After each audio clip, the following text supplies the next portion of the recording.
Right. We are gonna get started, and yeah, I'll also tell you guys what we're gonna do later on for today's thing.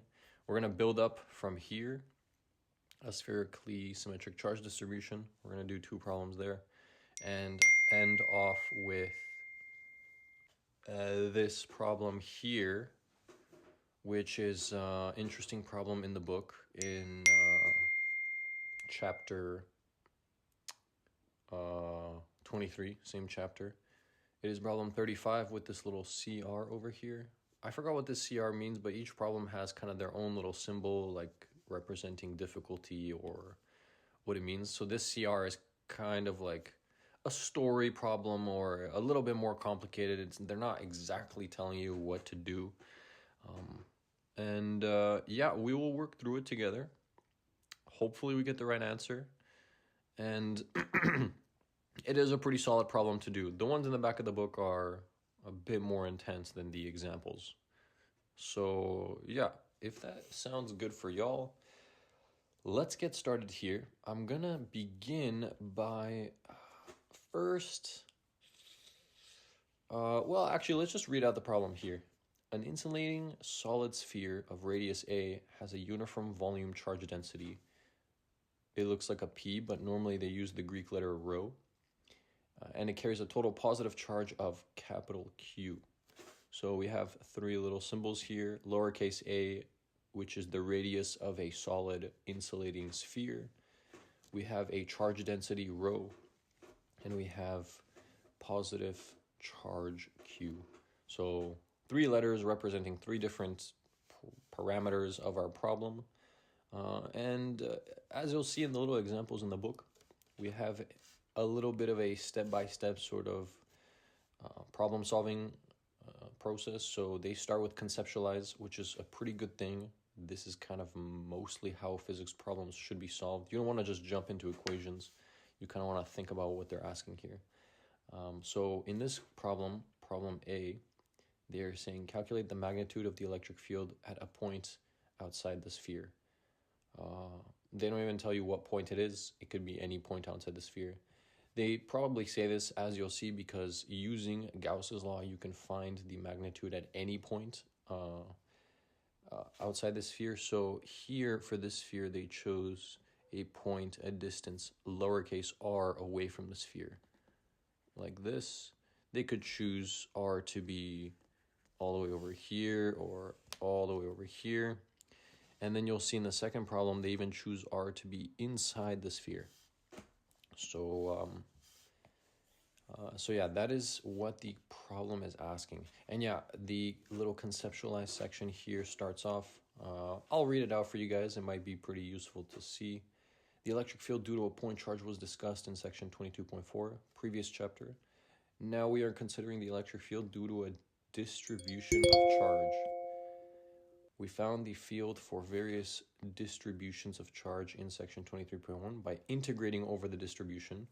So this is a interesting point here. It is going to be what I will go over in the next tutorial, because it is kind of the standard way that you solve for electric fields here. And Gauss's law is kind of a new tool that you guys learn, because it is a bit easier to use Gauss's law than just doing this integration. Okay, so this example demonstrates a difference from our discussions in section 23.1. In this section, we find the electric field using Gauss's law. Cool. And the conceptualized stage here, you might not know as a student first taking this class that you're going to use Gauss's law, but that's part of learning these new problems. You know, you're going to get introduced to new techniques of solving the problem. And then you'll see how a technique like this can be applied to solving a problem like this. So, cool. And then, you know, this example goes on to their own kind of solutions here, their own method of solving it. And you'll see it's pretty much the same thing that I'm going to do. So I apologize if you hear any texts or notifications out here in the background. Please just ignore those.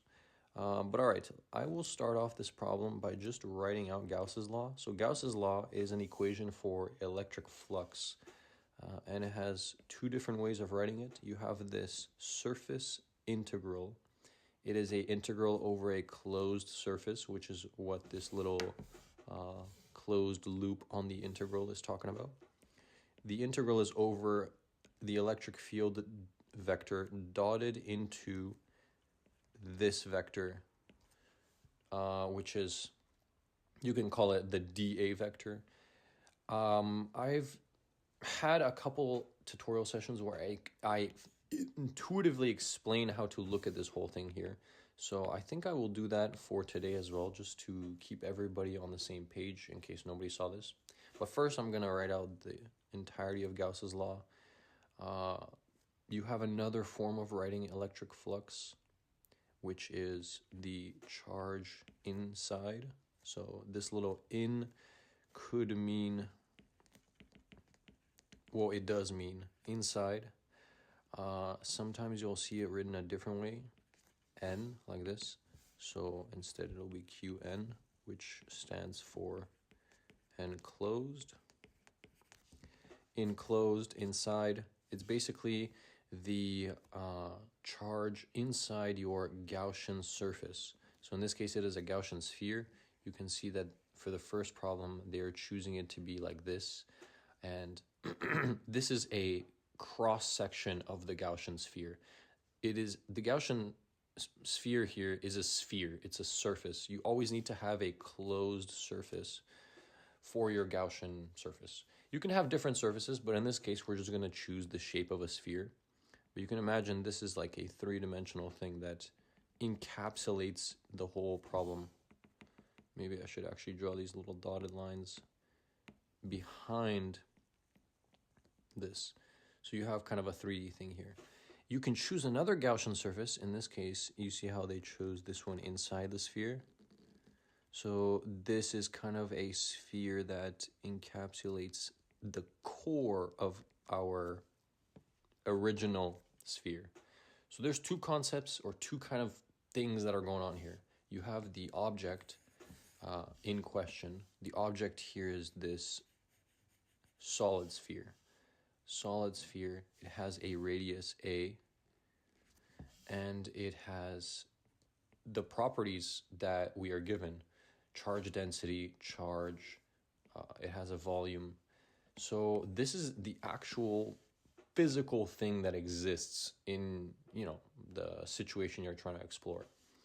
The Gaussian surface is an imaginary surface that you, the student or the solver of the problem, get to choose. So you can see here, you've chosen one, which is outside of the actual sphere.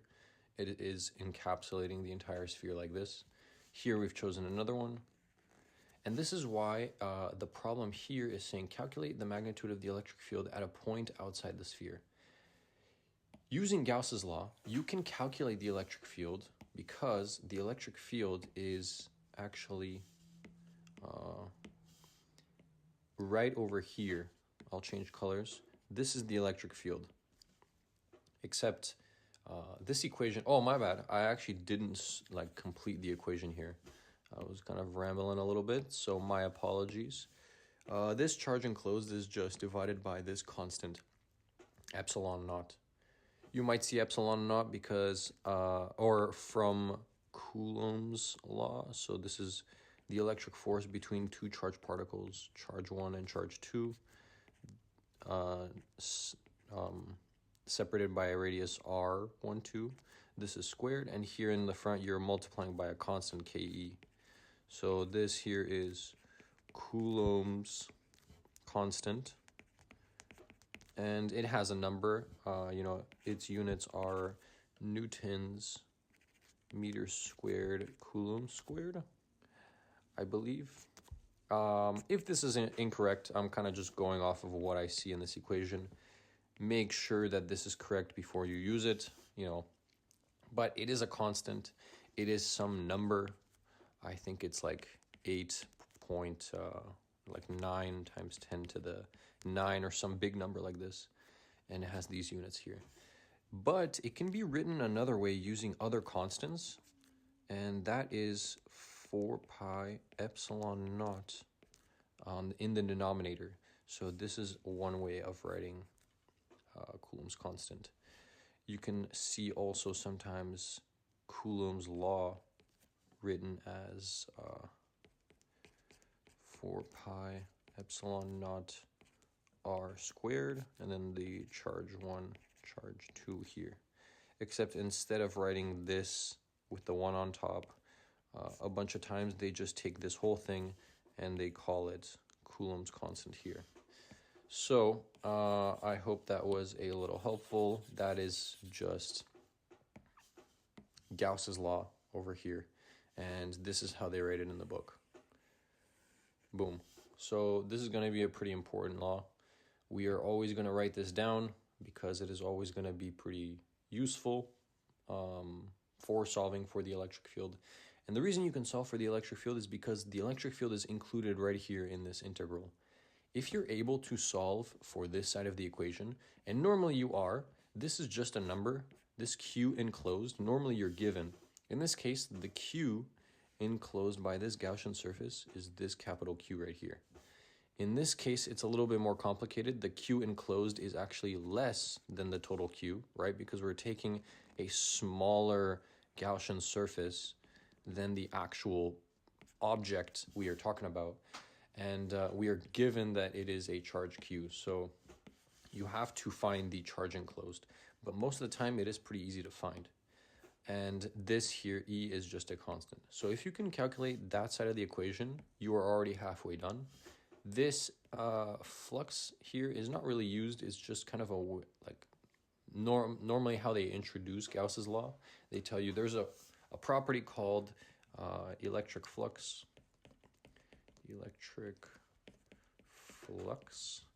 And you can calculate it this way. This is literally its definition. And then they use that to calculate this over here.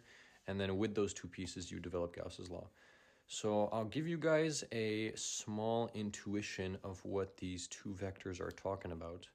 So when I think about flux, I've shown you guys all this little bubble blower example. You have a little bubble blower with a film of soap there. This dA is a way of describing a two-dimensional surface. So you've seen vectors talked about like this. Vector A, it has a direction, theta, it has a magnitude here. Magnitude is lowercase a, or sometimes you see it written like magnitude lines like this. And, you know, it can describe an electric field. This is a constant electric field going in one direction, maybe due to some like plates. You'll see that maybe a bit later in the class, but anywho, you have the concept of a vector, but you can actually also use a vector to describe a surface. So how do you do that? Well, the direction that the surface is pointing can be described by the direction of the vector. So if you imagine a vector perfectly perpendicular to the surface, normally in physics they call this the normal vector. Capital N could also be used. But they could also use A, they could use lowercase a. It's just called the normal vector because it is normal at a right angle to the surface in question. So if I had another sheet, for example, like this, actually, it's a little hard to draw. Actually, let's say I had a sphere. Perfect example, because we're going to use this. You could talk about the normal vector on each part of this sphere. So in this case, on here, it would be facing that way. On here, the bottom side, it would be facing this way. Conventionally, we choose it to be going outside of the surface like this. You can also imagine it going inside the surface on the inside shell of the sphere, but we're not going to talk about that. And the reason that this vector is written with a dA over here is because, let me erase some stuff here to make it a bit more simple, is because the vector is talking about a super small part of a surface. So instead of using one vector to describe this entire sheet like this, vector A, they break apart this sheet down into super tiny differentially small quantities. They're even smaller than this, and at each of these you have a small dA vector. In the case of a constant sheet from the side of a cube, for example, the side of a cube like this, then these dAs would all be kind of the same size and in the same direction. But you can imagine a more wonky looking kind of object like this, something like a little rock like this, then it would have different dA vectors pointing all out. But still, the same thing applies. It is perpendicular to the surface, and its length is discussing the area that it is talking about. And that's why they have this little dA, because it is talking about an infinitesimally small area on the surface that you're talking about. So super small, infinitesimally small. And why there is a dot product like this is because, now I can get back to my little bubble blower analogy. If you had a little film of bubble of soap like this, then you can describe the surface of that film with a normal vector. Let's call it dA. We'll break apart this film into a bunch of different dAs, but they'll be described by this dA. And if you want to talk about flux, the way I think about it is the air vector being shot into this film of bubble. So if you're shooting air directly in line in the same direction as this dA, then you will get the biggest possible bubble, or the most flux in this case. But if you had another case where you had the film of bubble like this, and you were shooting more at an angle like that, you can see that the dA vector stays the same. We haven't changed the orientation of this film yet, so it is still like this. But the angle that the air vector, let's say this is the air vector, we're going to get back to the electric field in a sec. The angle that it creates now is some angle theta. It is not perfectly in line like this uppercase. So instead of getting the most maximum bubble, you would instead get kind of a weaker bubble facing a little bit in this direction. And then the last case that I talked about in the class is where you had, again, the same dA vector. We're not changing the orientation of this surface, but your air vector is pointing directly downwards like this. So this is the air vector, and it is creating a right angle with your dA vector, so 90 degrees. In this case, you would get no flux. So these three cases are very nicely included in the dot product. So I'm almost done with my explanation of Gauss's law. It's important to get a feel for this stuff before working with the problem, because it is going to be a bit more nice working through it if you know this stuff. So you can take the dot product between this air vector and this dA, and there's here three cases.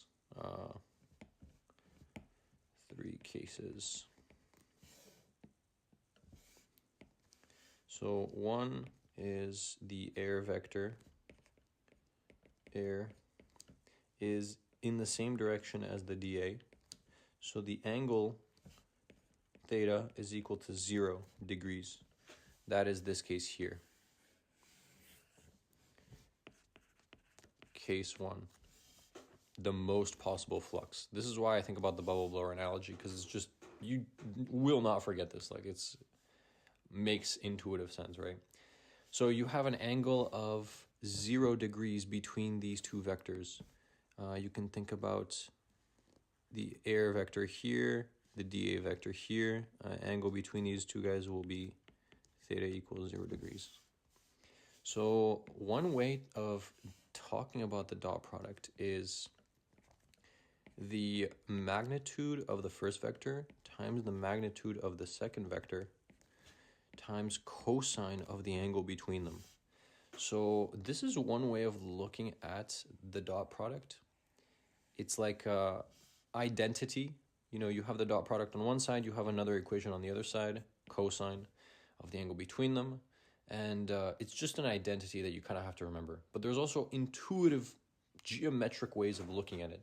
So the geometric way that I chose to most use and explain in this class is the bubble blower analogy, because it just makes sense. But I'll also show you a video and a little bit of, kind of a way of visualizing this dot product. So anyway, if we use this expansion, then the dot product here, in this case, will equal just the magnitude of the air vector times the magnitude of the dA vector. These are just magnitudes now. Because cosine of 0 degrees will just give you 1. So I'm going to replace this with 1. So in this case, you actually get max flux because you have one number times another number times 1. The cosine function will give you a maximum value of 1 and a minimum value of -1. Or, depending on how you ask it, a minimum value of 0. Because if you have -1 times some flux, it's still bigger flux than 0 flux. So I guess we could have, let me add another page over here real quick. Boom. So I guess you could have another case here where you had the film. Again, we are talking about the same dA. It has not changed. But instead of going in case 1 or over here, I'm getting a little messy with it, but this is case 2. This here is no flux. No flux is case 3. You could have a third case where the air vector is directed in the exact opposite direction. So let's say I draw this this air vector line all the way here, exactly opposite of the dA. So the angle created in this case would be 180 degrees. The angle in this case would be 90 degrees. The angle in this case would be some arbitrary angle between 0 and 90 degrees.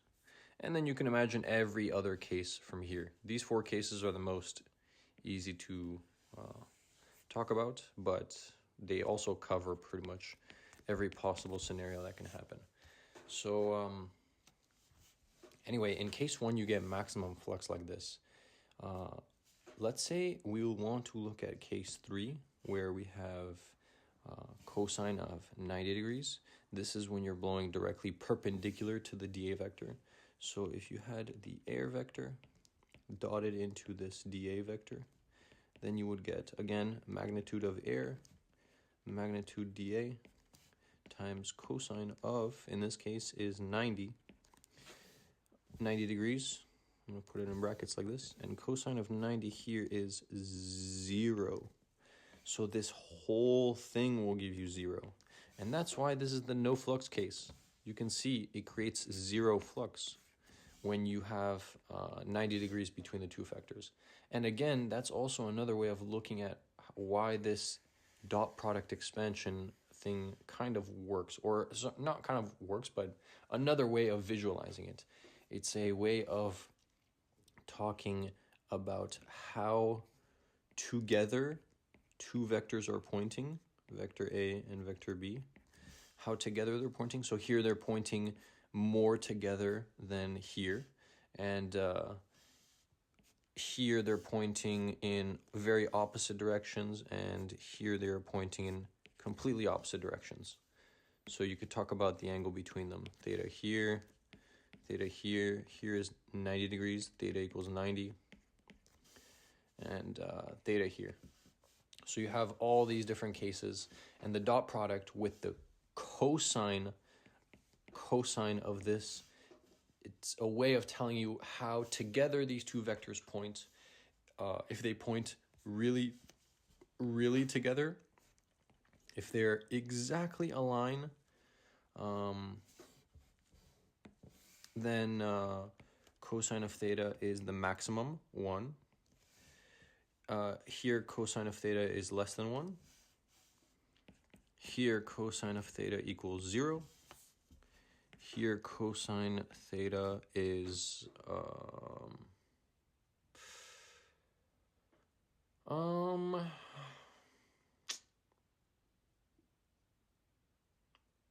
it's less than 0. It's in the negative numbers, less than 0. It is so 0 is greater than this, but it is also greater than -1. And here cosine of theta equals -1. So these are all the cases. I'll show you guys another way of looking at this, but you know, just a quick sort of gander at this. Hopefully it's a little helpful with my kind of messy sort of explanation here. But anywho, I went through case 1 over here, where they were blowing directly in the same direction, the air vector and your dA vector. I went over case 3, which is 0. Let's go over case 4, which is the air vector like this, dotted into the dA vector. You can use the identity, magnitude of air vector, magnitude of dA vector. I know it looks kind of weird me just writing this, but you'll see how it's useful in the Gauss law. And you can also replace this with any vector you want. The dot product is a mathematical vector identity, so it can be used with any vectors, even if they're talking about like flow or two surfaces, whatever. In this case, it's electric flux, so it's talking about the electric field and the dA vector of the surface that is being discussed. When you talk about flux, you need to talk about something doing the fluxing. So air, flow of gas, flow of electric field, whatever. And you also have to talk about a surface. So this is case 4, cosine of theta, which is 180 degrees. This, like I said, is equal to -1. So you get max flux, but opposite direction.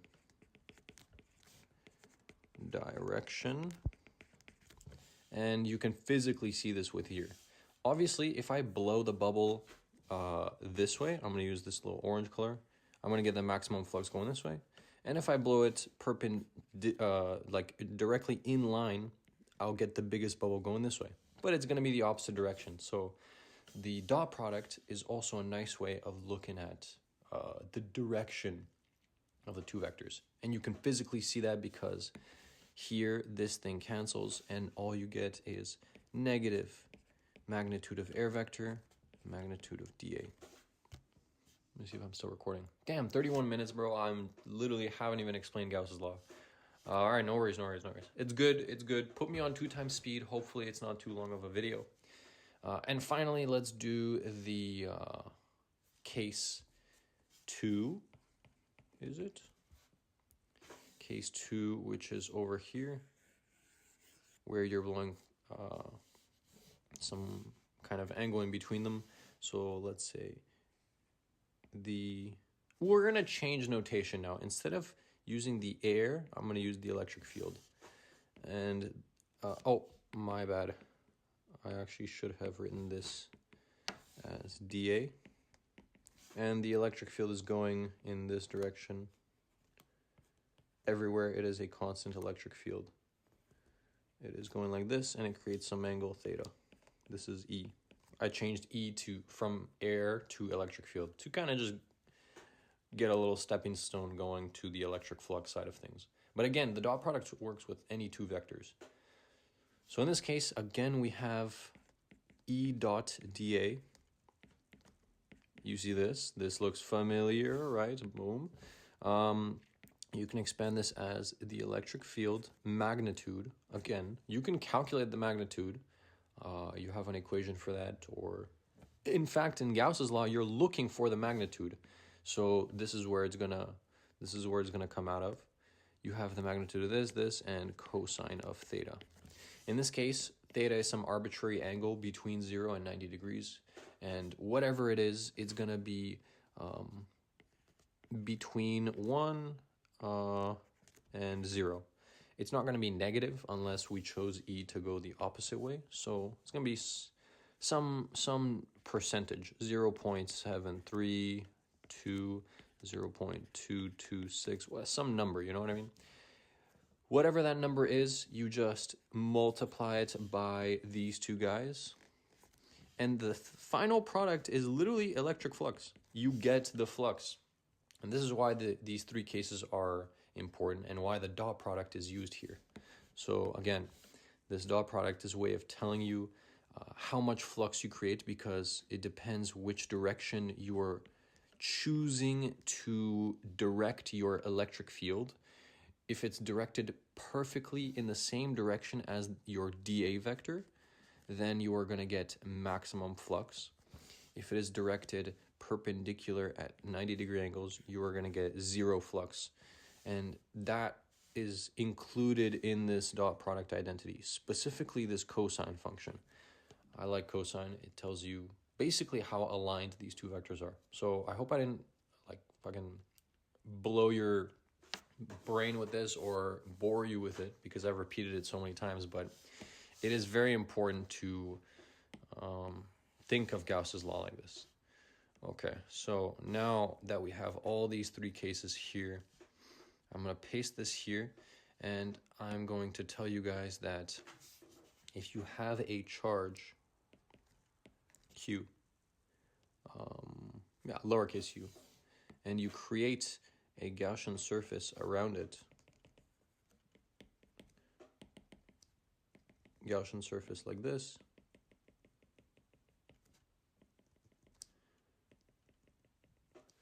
then, you know, from the first chapter, you saw that this charge Q creates an electric field pointing radially outwards in all directions, like this. That if it's a positive charge. If it's a negative charge, it'll also be radially directed, but it'll be pointing into the charge. And now you can see where the flux comes from. At this stage of the Gaussian surface, you have a dA vector that is described by the Gaussian surface you chose. So I'm going to write Gaussian surface in red. Gaussian surface. Here, this dA is in blue. And here, the electric field is in black. So you can find a flux pretty much from this entire picture over here, just by doing this. I'll do it in this nice green color here. This E dotted into this dA, E dot dA, they are both vectors. And whenever you see this D, differential quantity, it is almost always going to be linked up with an integral, like this calculus way of talking about it. So I'm not going to go into integrals too much here, but basically just think about this integral here in front of Gauss's law as telling you to sum up all contributions of flux around the entire surface. This is the Gaussian surface, but flux could be anything, right? We're just using the Gaussian surface as a thing to help us. And when you sum up all of them, then you will get the total flux E. That's why this integral is here. And that's why there is a little circle, because it is talking about integrating over this entire Gaussian surface. Everything over here. It is a closed surface. Remember, it is a sphere encapsulating our charge Q. That is also described by our charge enclosed. And you can finally now think about Gauss's law as just a property of 3 dimensions, right? You exist in 3D, right? 3 dimensions, X, Y, Z, 3 degrees of freedom of movement. So you can create 3D objects like this. And you also learned about charge. Charge is a thing that exists. So if you have a charge encapsulated inside a 3D object like this, then it will create some flux. And how do you calculate this flux? Well, you have these two vectors that are important. What is the surface you're talking about? How is it described by the dA? And, you learn about how vectors can describe a surface. And also, how is the electric field going through this? So in this case, I have a charge inside, but let's say I had a charge outside, and it is creating my classic electric field pointing radially outwards in all directions.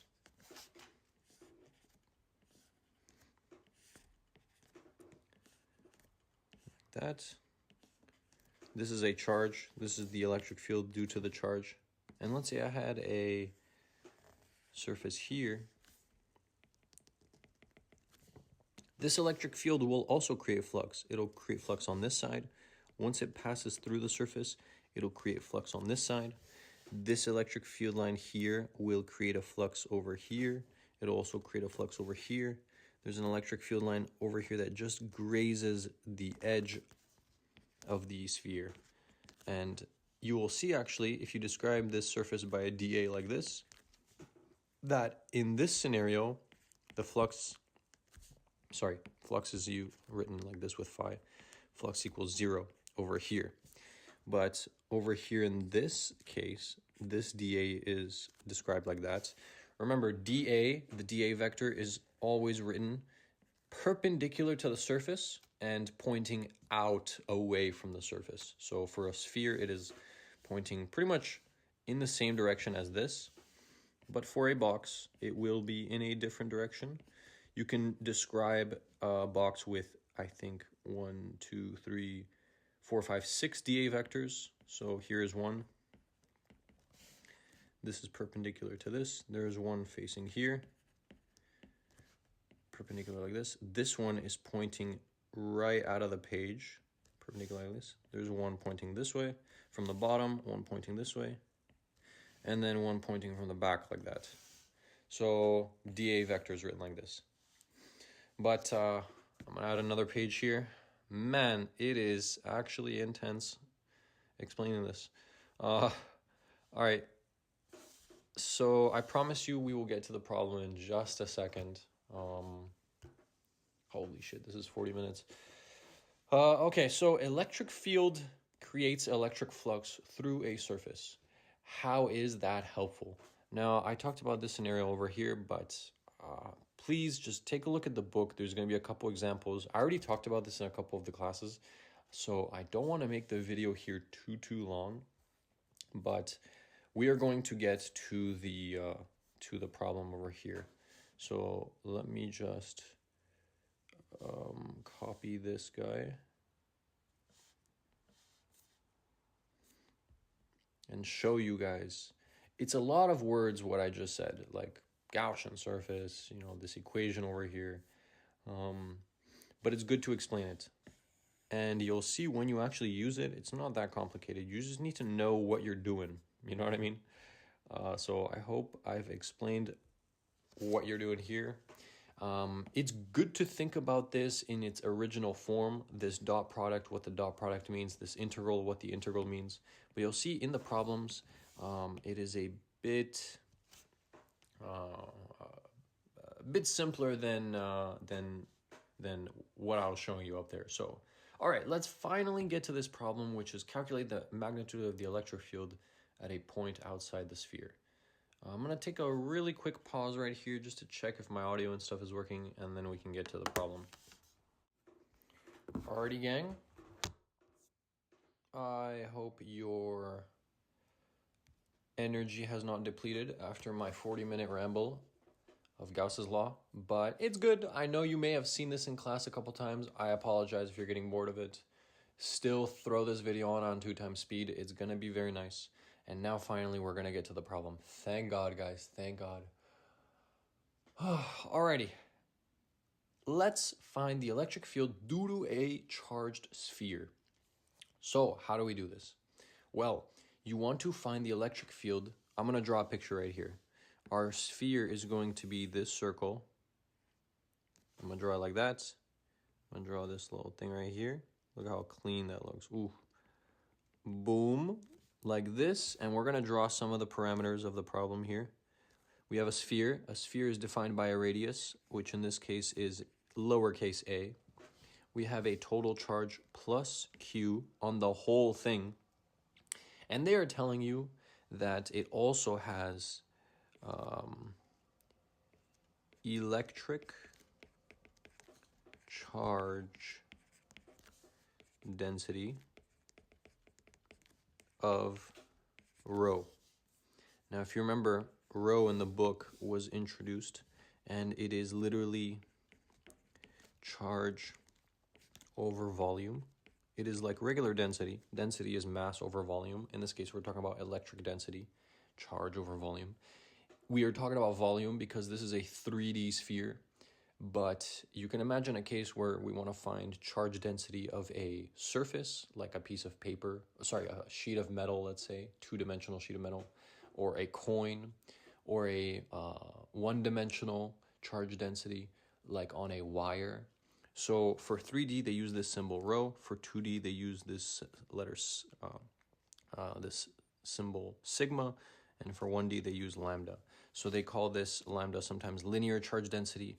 They call this sigma sometimes surface charge density. And here they call it volume charge density. So yeah, it actually says in the problem, an insulating solid sphere of radius A has a uniform volume charge density rho. Keep in mind the words. Now, you can actually straight up calculate this given the things that we have in the problem. We have a total charge Q, and the volume of a sphere, if I'm not mistaken, is 4/3 pi r cubed. And in this case, since r is a radius of the sphere in question, and our sphere has a radius of a, it is just a. So nice, we have a little equation here for what rho actually is. Rho was not given to you in the problem, it's just a letter. I mean, the volume also is just a couple symbols, and the charge is also a symbol, but it's nice to have an explicit thing for each of these, right? Sorry about that. So, cool. Now we have a setup of the problem, a little picture. If you draw this picture, just drawing this picture and writing out the symbols on a test, it'll give you some points. Also, just drawing out Gauss's law will give you some points. Now, what's the objective here? Find the electric field at some point P. It's not actually saying this, some point P, but it's just saying find the electric field at a point outside the sphere. So I'm choosing a point P. I'm actually going to choose a point that's a bit closer. And also, I'm going to copy this. Copy. So I can draw a nice clean picture right here. So I'm going to erase a couple things so we can see this. That is the center of the sphere. All right, it is asking us to find the electric field at some point P. When you are asked this, your goal is to create a Gaussian surface that intersects this point. Why? Because Gauss's law has to have a Gaussian surface. You, as the solver of the problem, must choose a Gaussian surface. So I'm choosing a Gaussian surface, which is a sphere. It is going completely around my sphere. And this is the Gaussian surface. It is an imaginary surface that I am creating, and I'm choosing it to lie at the same point P that I want to find the electric field at. I'm actually even going to write here, what is E at point P? Hey, bars. What is E at point E? So, yeah, we want to find electric field, and there's a couple things you can say right off the bat. The first thing is, this Gaussian surface can be described at each point with a little dA vector. You want to write the dA vector here and not here on the actual charged object that you're talking about, because Gauss's law is this thing here, and the closed surface integral is talking about the Gaussian surface. The electric field here is talking about the electric field at the Gaussian surface. This dA is the dA of the Gaussian surface. And this Q in is the charge enclosed by the Gaussian surface. This is why the Gaussian surface is so important. But it's not this, whoops, what did I do here? Oh yeah. It's not the same thing as your object. There's two different things going on here. You have your object, the thing that exists in the real world, and then you have your Gaussian surface, the thing that you create to help you solve the problem. So the electric field, that's the reason that we choose the Gaussian surface over here to be at a point where you want to find the electric field. So I'm going to add another page here. Please bear with me, guys. This video is going to be helpful. I promise you. So yeah, we have this set up here. Nice. And also, we don't know how far away this point P is, but let's say that it is from here to here. Some letter, we're going to choose capital R. Is that okay with everybody? The radius of the Gaussian surface is capital R. Nice. You could now talk about the volume of the Gaussian surface, whatever, but as long as you have a radius, you can talk about the dimensions of a sphere. It's good to label that. You can use any letter. In this problem here, oh, my bad. They actually gave us a letter. It is lowercase r. So in the spirit of staying consistent with the book, I'm going to do lowercase r. But again, it's a symbol, guys. You can choose anything you want. No stress. So once you have that, what do we do from here? Well, you have Gauss's law, which is this thing here. And you can disregard this little section here. We're just going to use this, this part. But I'm going to keep the whole thing like this, just so it's kind of clean and we can look at it. We can automatically solve for this Q in epsilon naught. Q in our Gaussian surface is, well, the Gaussian surface is this blue thing. It is encapsulating our entire sphere, and our entire sphere has a charge Q. Okay, boom, that's it. That's literally all you have to do. Q divided by epsilon naught. Epsilon naught is a constant. Let me actually see what that is really quick. I have, whoops, that there. Boom, go over here at the front of the textbook. I have the textbook over here in my tablet thing. So we have epsilon naught. Epsilon naught is over here. Epsilon naught. Damn, so they have Coulomb's constant over here, which actually uses epsilon naught inside of it.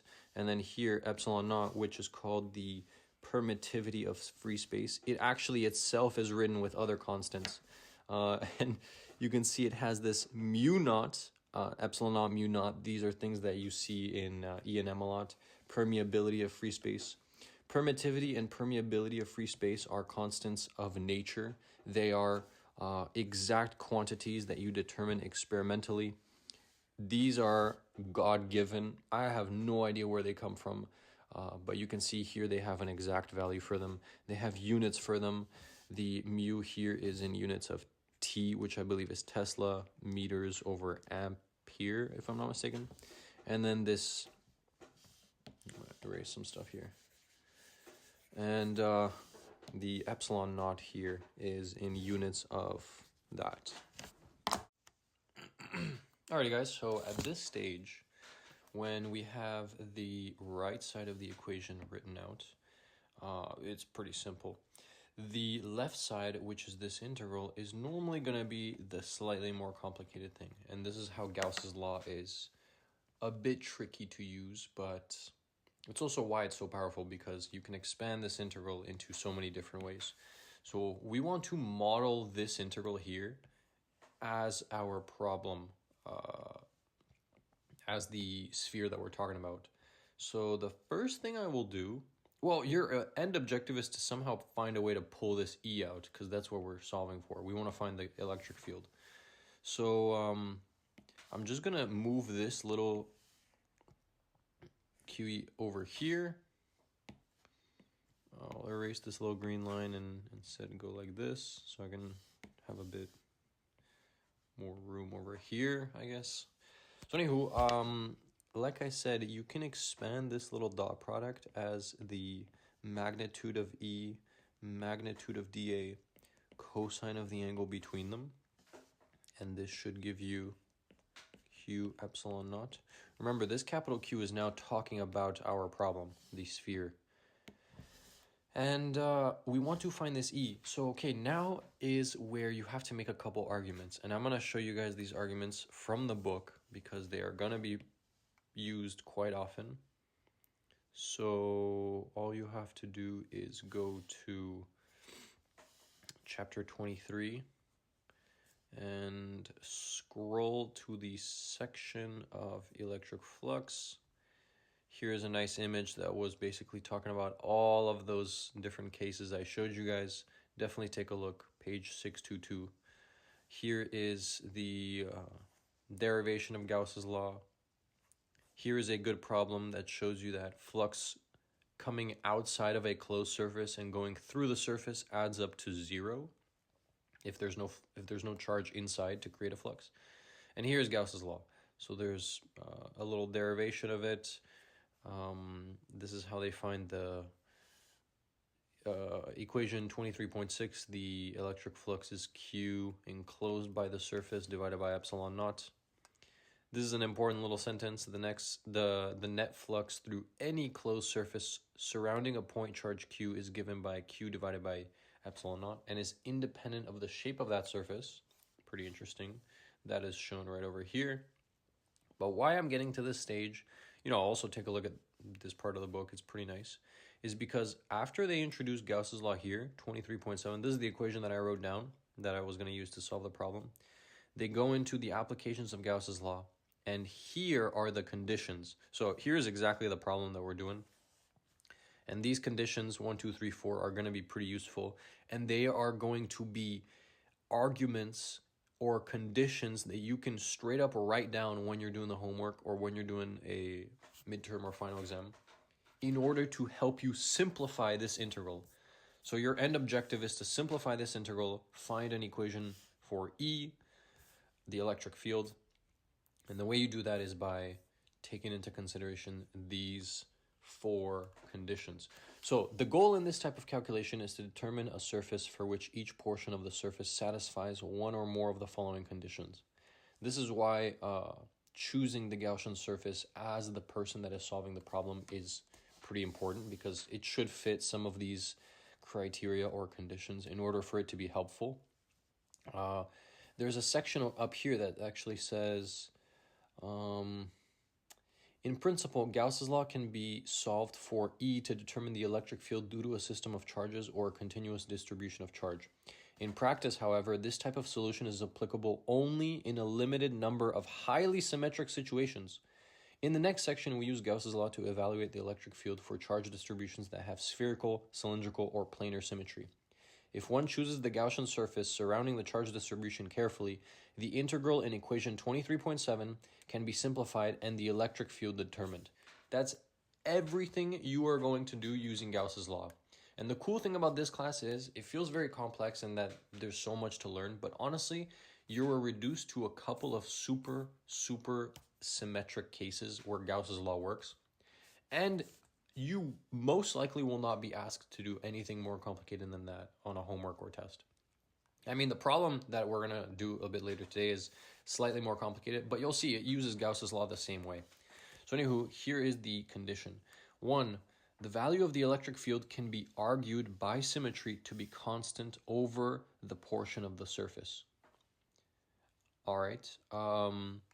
You know what, actually, what I'm going to do? Boom.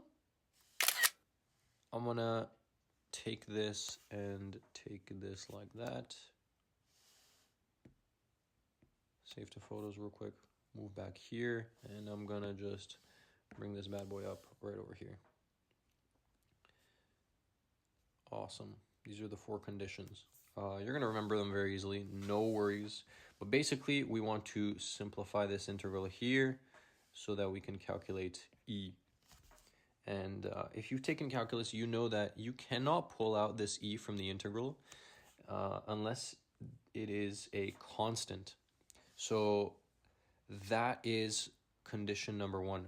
The value of the electric field can be argued by symmetry to be constant over the portion of the surface. In our question here, let's say we draw the electric field. Well, this is a sphere, right? It will have an electric field pointing radially outwards, kind of like a regular charged particle. And you can imagine, since we are taking the Gaussian surface to be symmetrically around this sphere, then the electric field at each stage of the Gaussian surface is going to be equal. This is condition 1. The value of the electric field can be argued by symmetry to be constant over the portion of the surface. So in this case, each part of the electric field, over here, it is equal. All right, you're not gonna, let's say I have another Gaussian surface right here, and I have, my charged thing here. It's gonna be weird to have a electric field here that is much stronger, and over here, one that is like very weak. And here it's medium. So you could see here you have a much larger electric field. Here you have kind of a medium electric field, and here you have super small. I'm drawing it by the length of the arrow. Normally, when you talk about electric field lines, the strength is talked about is described by the density of the arrows. But you can see that in this scenario, it is not constant over the surface in question, which is this Gaussian surface. And in that case, this condition 1 would not be met. But like you saw, most of the cases are going to be symmetric, or they're going to have some kind of symmetry like this. So because the electric field is constant, then you can actually make an argument that this is a constant, and in fact, it can be pulled out of the integral. So we're going to just keep that in mind for a second, and we're going to just quickly look at the next couple of arguments, because we're going to make some manipulations to this integral all at the same time, not one by one. You can do it one by one, you can do it all at the same time, but it's good to read through all these conditions just to get a feel of what's going on. So we have condition 2, the dot product. Remember, I introduced to you guys the dot product. It is the thing that I spent like 40 minutes talking about. Dot product of one vector and another vector is magnitude of the first vector times magnitude of the second vector and the cosine of the angle between them. So let's see what it says about the dot product here. The dot product in equation 23.7, which should be this equation here, this is 23.7, can be expressed as a simple algebraic product, E dA, because E and dA are parallel. Okay, so this is actually skipping over one thing.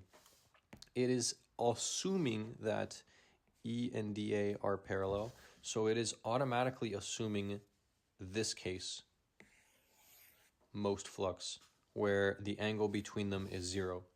When the angle between them is 0, the dot product simplifies as an algebraic thing like this: magnitude of the first thing, magnitude of the second thing, and cosine of two vectors that are parallel is 1, because the angle between them is 0 degrees. So that is point number 2.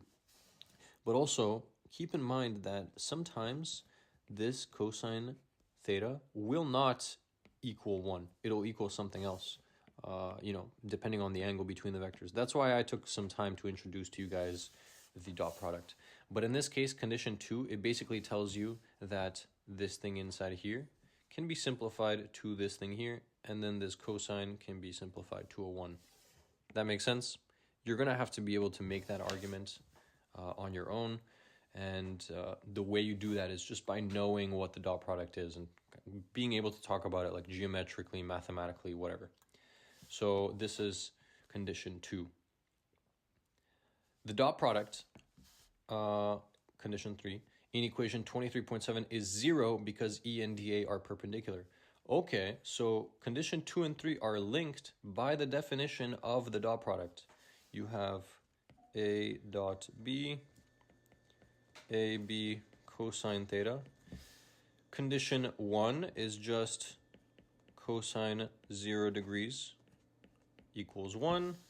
Condition 3 is cosine 90 degrees equals 0. Awesome. So two of these conditions you can already memorize just by the little definition of the dot product. The dot product in equation 23.7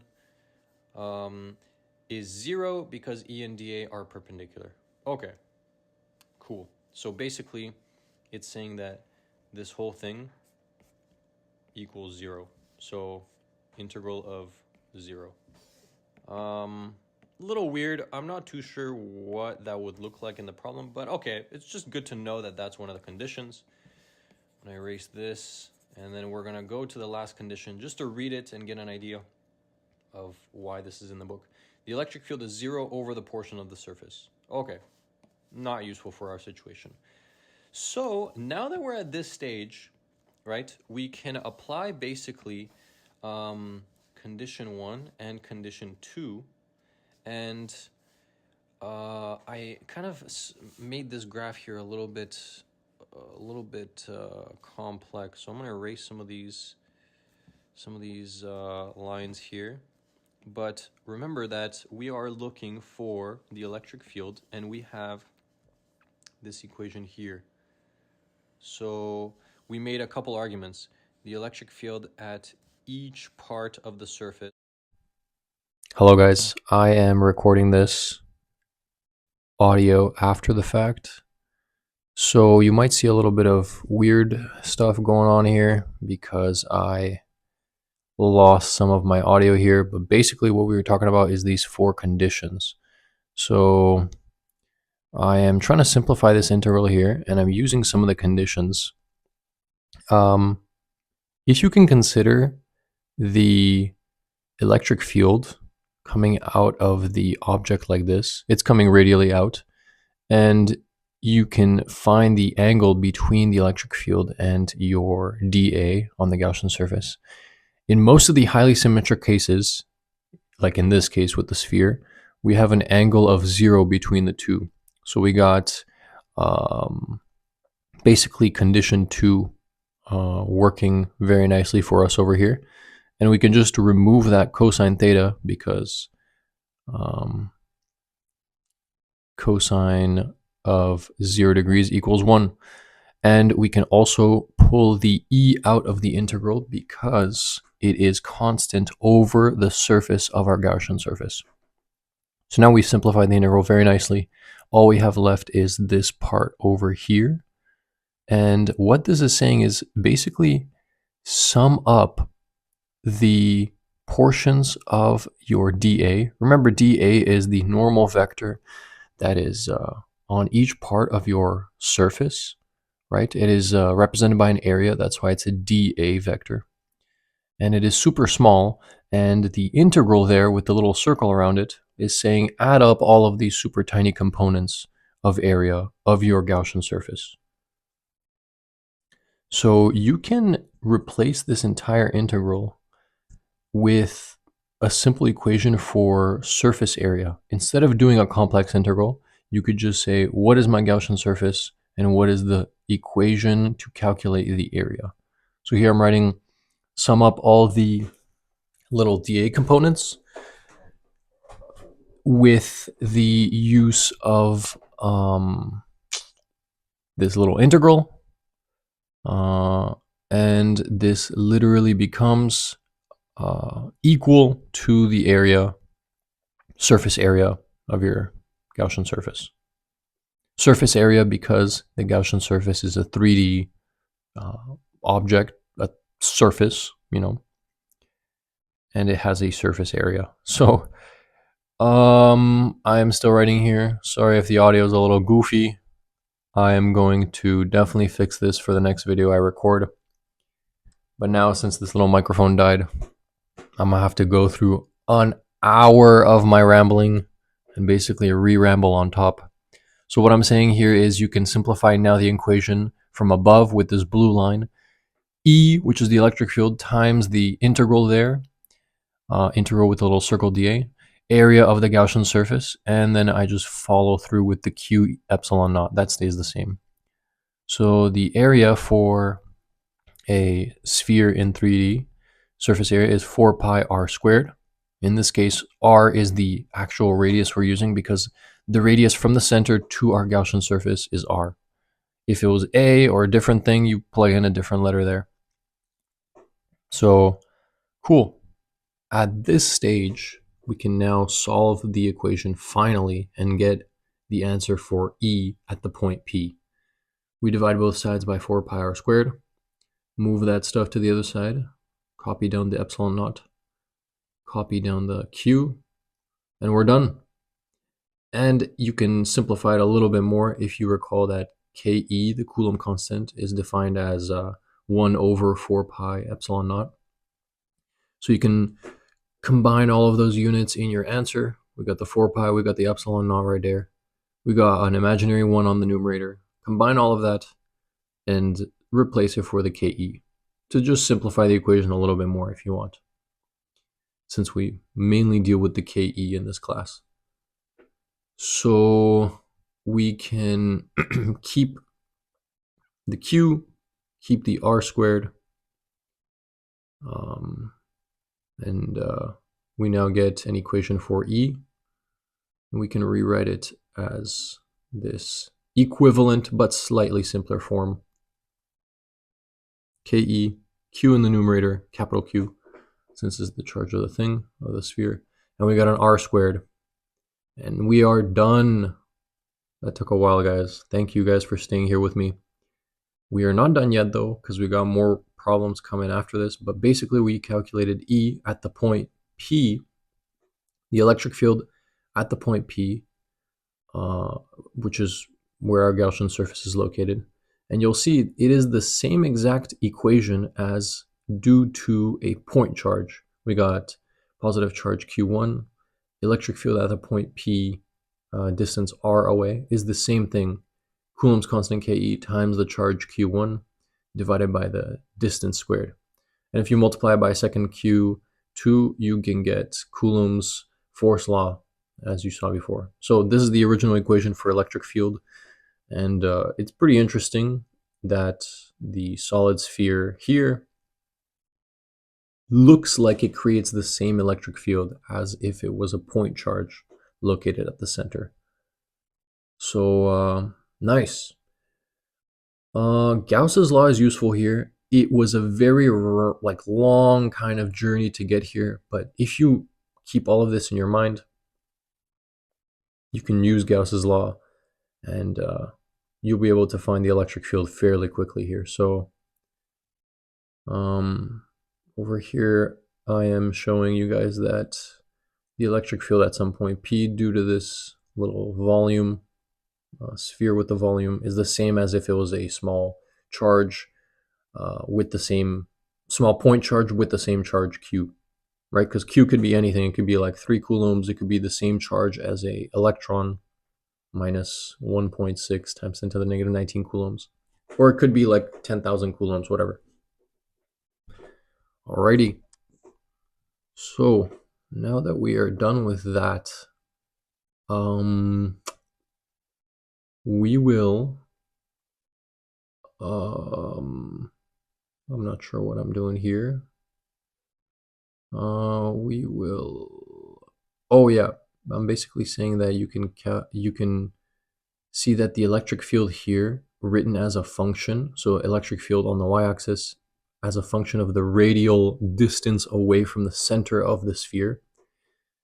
You can put r as the independent variable, so for example x, and you can write this equation as like a function. So here at the center, at the y-axis, we have r is equal to 0, and you can see the electric field starts off really strong at the center and decreases as it goes on.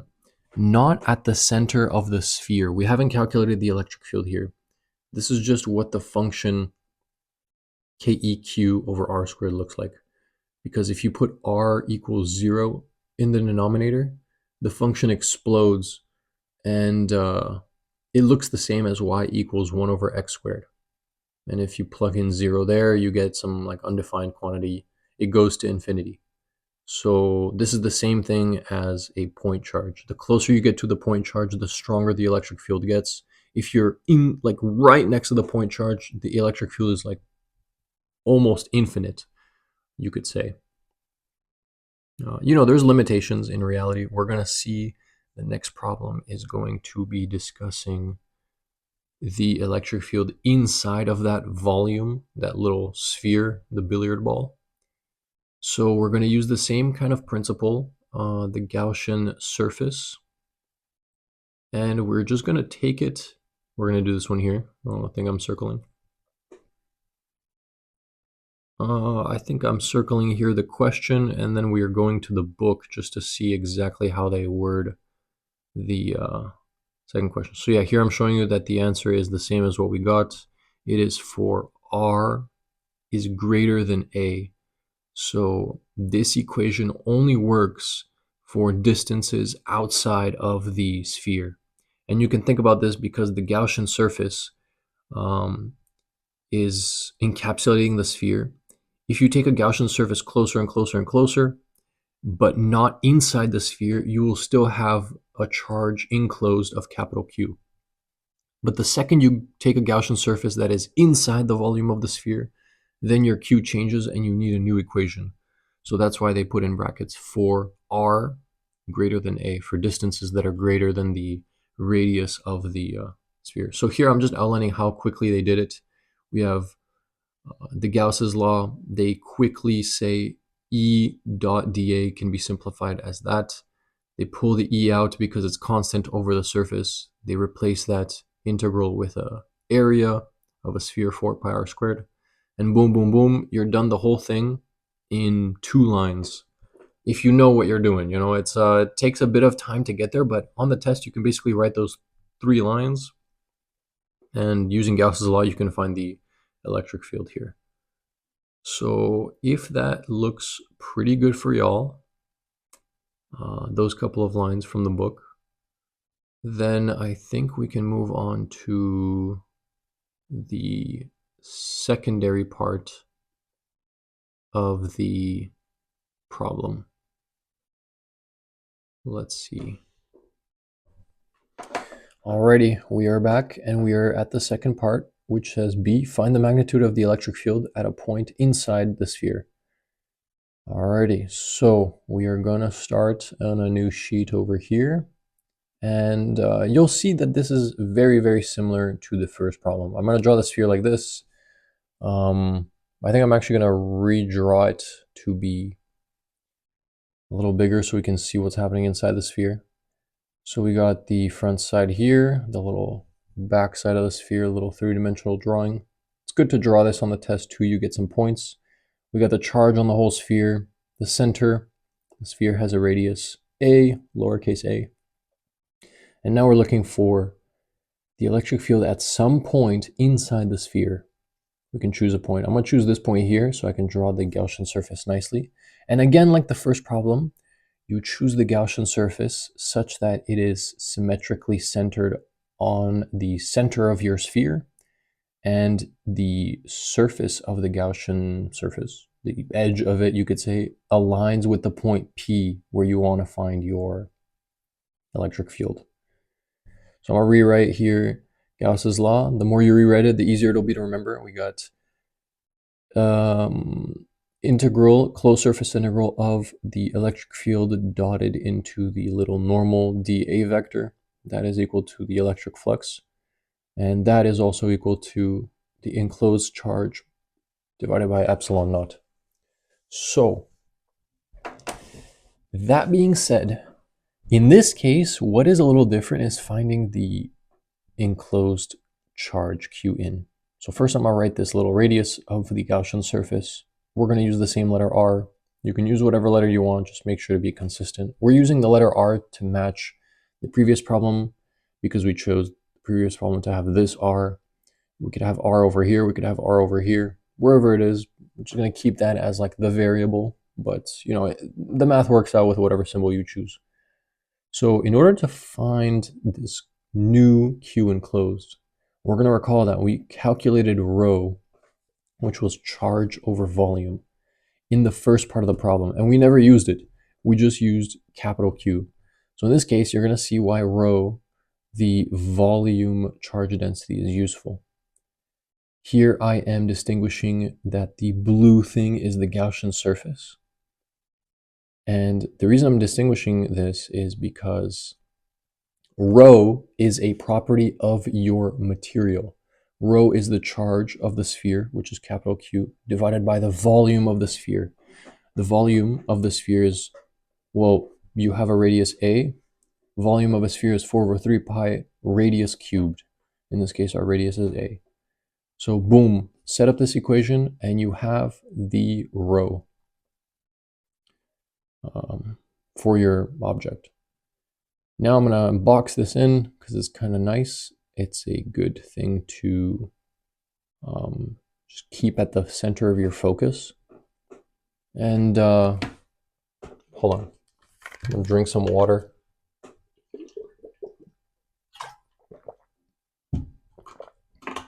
I'm going to rewrite this integral, basically the same thing as what we had before on the left side.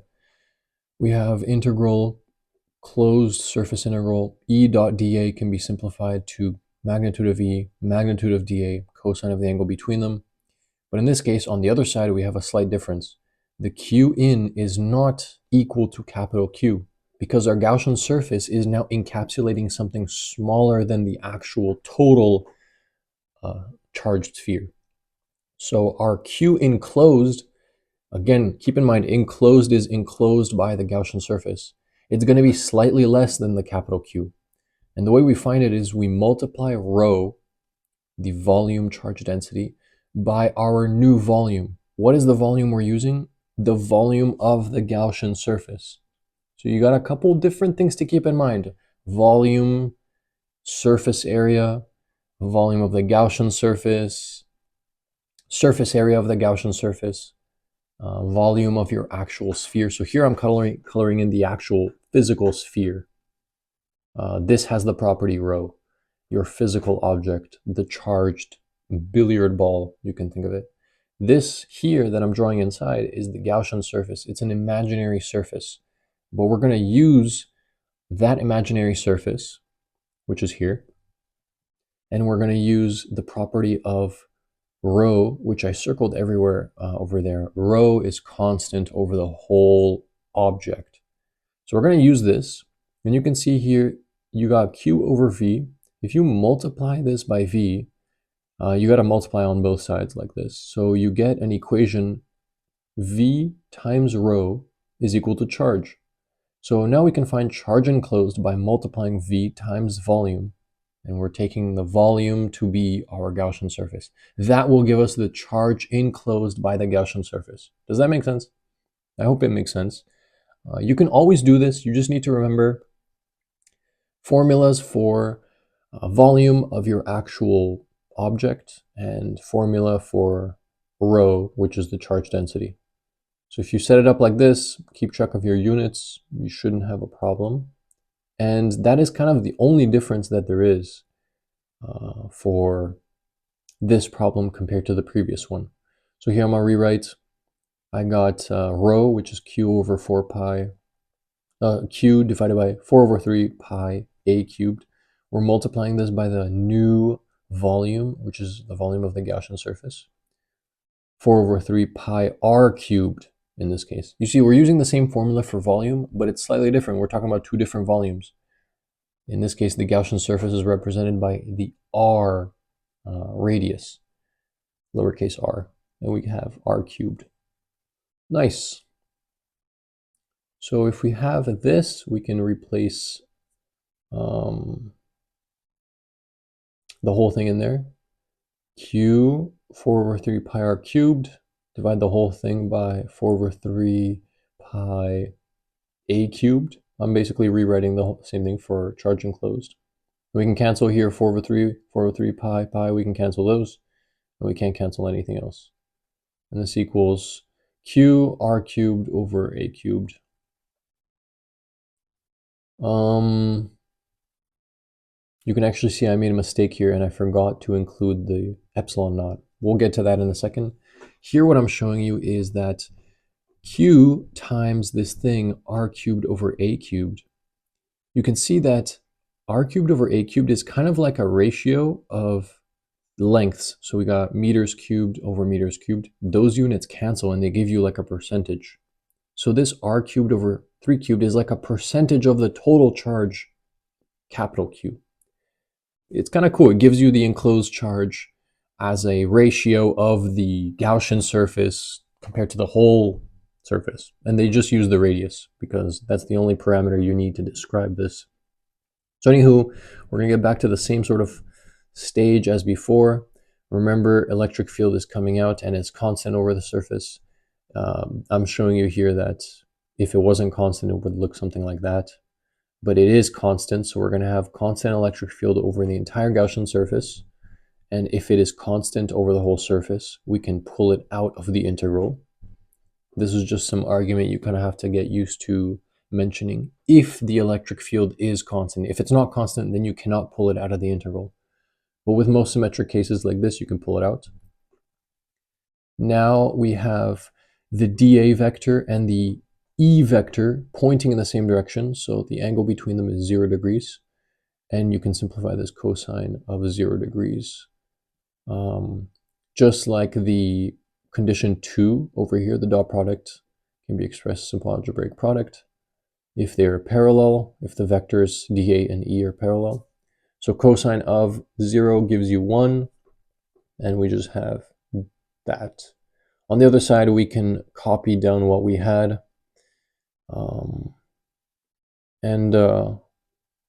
Yeah, we're copying that there. And we're going to copy that other side of the equation, the right side. And just keep in mind, I forgot the epsilon naught. There should be an epsilon naught multiplying the a cubed on the bottom. I'm going to fix that once we get a little bit later into the problem. This is when I was writing this, I kind of forgot it. But no worries. Once you get to the final answer, if you do a mistake like this, you're going to notice it right away because you'll be like, oh, there's no epsilon naught, so I can't replace the Coulomb constant. So anywho, we got E. Again, the integral of dA is a surface area. You could just replace that complex looking integral with a surface area of the Gaussian surface. You got to know what that means though, like if you want to make that little substitution. So I'm writing this simple equation here. I'm going to replace this with the actual surface area. Surface area of a sphere is 4 pi r squared. In this case, we're using actually r, the lowercase r, because the surface area of the Gaussian surface is described by this radius, lowercase r. If it was a different symbol, you can use a different symbol, but in this case, we're using lowercase r. And remember, be consistent, because if you're not consistent, things will not cancel out properly. So anyway, we're going to rewrite everything on one side, divide both sides by 4 pi r squared. 4 pi r squared goes to the bottom, rewrite a cubed. We can cancel these r's with these r's. And now we have the final electric field. We can't cancel anything else. So we can rewrite. This is, I think, where I noticed that the epsilon naught was missing. Boom. Circle that. Rewrite it there. Times epsilon naught times epsilon naught. No worries if you make a small mistake like this. It just follows all the way through. Times epsilon naught. And same thing on the bottom. And the reason I noticed that is because you want to simplify it a little bit more. So 4 pi epsilon naught on the denominator, you can simplify it as Coulomb's constant. So there it is. That's why I noticed it, because you cannot replace Coulomb's constant with anything else. So, but no worries if you make a mistake like that. It's one little number. Just keep in mind, I made the mistake now, so you guys can keep in mind that it is important to keep that there. So we finally got the final answer, Ke. And I'm comparing this to the other example here. So we got Ke, capital Q times R divided by A cubed. It looks a little different from the original equation. So here what I want to show you is that KE and KE are both there. We got capital Q and capital Q. They are both there. But we got an R in the numerator and an A cubed in the denominator, which is different from the original equation. The original equation just had that R squared. So here I'm just checking the units if they work out. I have R, which is in meters. On the bottom, I have A, which is in meters, A cubed. And then meters divided by meters cubed gives you meters squared. I have Q, which is in coulombs, and then KE. So you get the proper units of electric field. Just a little unit analysis check. I like doing these to see if I'm like missing anything or if I've made any mistakes. I'm gonna check the book right now, see if we got the right answer. And we got KE, capital Q divided by A cubed. And here I'm just showing you their steps. So they did it a little differently, but you could see pretty quick sort of solution. It was like 3 to 4 lines and you get the electric field. Electric field in a pretty simple thing. You got 4 symbols, KE, Q, A cubed, and R. And notice this is the opposite case. For R is less than A. It only works for R is less than A. So this is because we chose a Gaussian surface inside the sphere. Yeah. If you know everything, it is done pretty quickly in 4 lines. And this graph here is something I'm going to show you guys right now. It's pretty cool. If you want to write the electric field now as a function of the radial distance from the center of your object. Remember, we have a charged billiard ball, let's say. It has a radius A. We originally found the electric field. Let's call it P1, since we found it first. Electric field, we just found the magnitude. It is equal to the same thing as a point charge, KE, the Q, which is the charge on the whole sphere, divided by R squared. And R is the distance from the center of the sphere to the point where we're interested in the electric field. Pretty simple equation. That was for part 1. Then we found point 2, the electric field inside the sphere. And it is slightly different. We got the electric field, again KE, again capital Q, but this time we have R in the numerator and A cubed in the denominator, so slightly different equations. And the cool thing actually is, I'm going to add a new page here.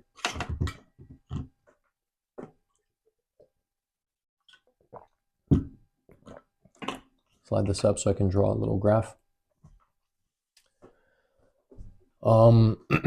You can draw a function. We have the independent variable, which is radial distance from the center of the sphere. And we got electric field as a function of that variable. Electric field as a function of the radius, of the radial distance. I'm drawing this dotted line here and saying it's R is equal to A. That is the boundary of our billiard ball, the radius A.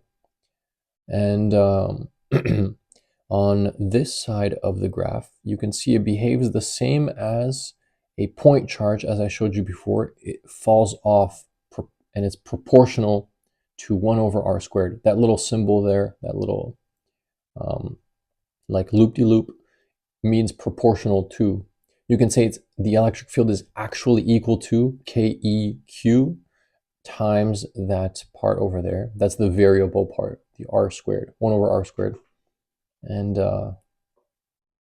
the KE there is just a constant. So that's why I say proportional to, because the form, the way the graph looks is like 1 over R squared. You can say y is equal to 1 over x squared. And then you just multiply by some constant there, like KEQ or 7, whatever it is, you know. In physics, we like units and we like constants like this, so. Anywho, I'm gonna draw now the other side, of the graph. And you'll notice here actually, the R, which is the variable that is on the x-axis, is in the numerator. This creates a straight line. It is straight up the form that you guys saw. It's proportional directly to R. So you guys have seen the classic equation y is equal to mx plus b. In this case, b is equal to 0 because at r is equal to 0, e is equal to 0. So at x is equal to 0, y is equal to 0. There is no y-intercept. And yeah, the electric field in the center of the sphere is equal to 0. Very nice. Like there's no, at the very, very center, there's no charge or anything like that, whatever way you want to think about it. And you can replace the x as an r because that's the variable that we are using. So very cool. It is linear in this regime. This is what you call it. It's two different regimes. And it's linear, and the m, the slope, is keq over a cubed. This is all a constant. A is the radius of our sphere, of our billiard ball. It doesn't change. It's a constant.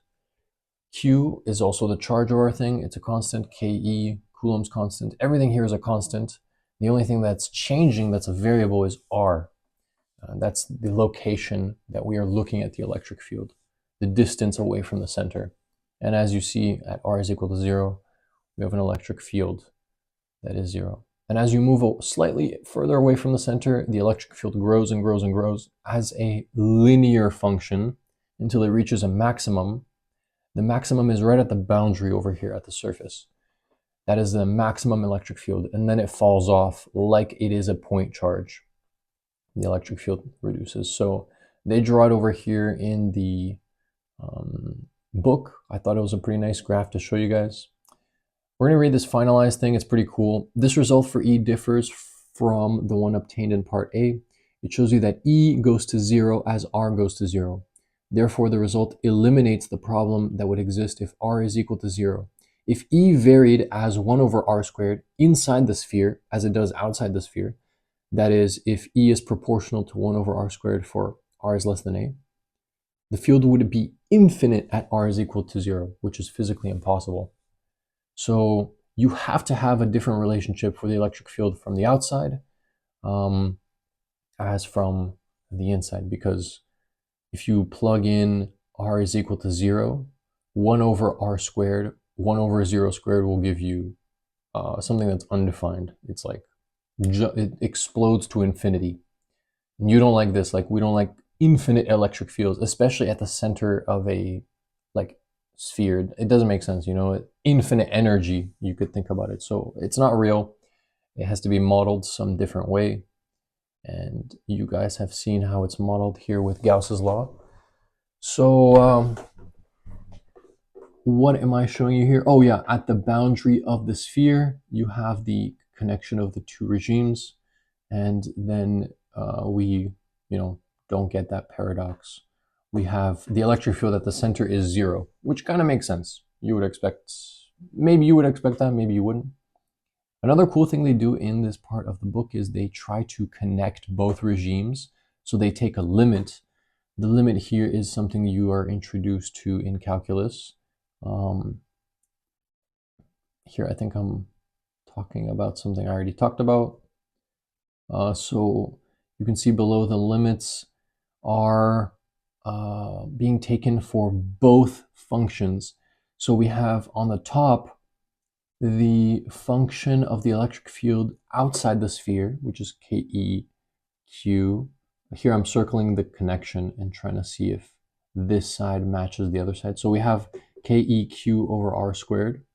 We want to take a limit as this gets closer and closer to the boundary of the sphere and see if it equals the same as the limit from the inside of the sphere, right? We should get the same number, right? The boundary of the sphere should have the same electric field going from both directions. It would be weird if you had a different number for both of these limits. If you haven't taken a limit before, don't worry about it. It's not too important for this class, but it is pretty useful. It's basically saying what is the value of this function as we get closer and closer to R is equal to A. The limit of the function as R approaches A. So how you actually do that is you write limit, you put the function here right next to the limit, and you basically replace this R squared with A. You plug in A and you get KEQ A squared. That's actually the value of the electric field at the boundary of the value of the electric field at the surface of the sphere. So you have it right there. If you need to calculate that, boom, just plug it in and you're golden. And you can similarly do the same thing for this inside. So plug in the function KEQR divided by A cubed. We have a different one. And then the limit R, basically replace R with A, and you'll see we get a nice little cancellation here. And we get A squared on the bottom. And what do you know? These two are equal. KEQ on the top, A squared on the bottom. So we have an equality, which makes sense. You reach the surface of the sphere from the inside and from the outside, and it gives you the same number. If you had some kind of discontinuity like this, where you reach it from the inside, but you reach it from the outside and you get a weird jump, it wouldn't make sense. Like, that's not something we see in physics too much. So it's good that we see this connection point here. So very, very nice problem. I'm scrolling down here. We'll do this problem here with the wire a bit later. I'll do this problem as well, maybe. But yeah, that's the end of the chapter here. So very, very long kind of explanation. We went through this. We solved two problems with Gauss's law. And now we are going to get to this behemoth of a problem down here. I'm going to do this and then I'm going to end the video, guys. Don't worry. I know now it's like 2 hours long. I'm also re-recording this audio, so I've done this shit for like 4 hours. I hope it's useful for you guys. I'm gonna eat some candy real quick, and we will get to solving this problem. So, what am I doing here?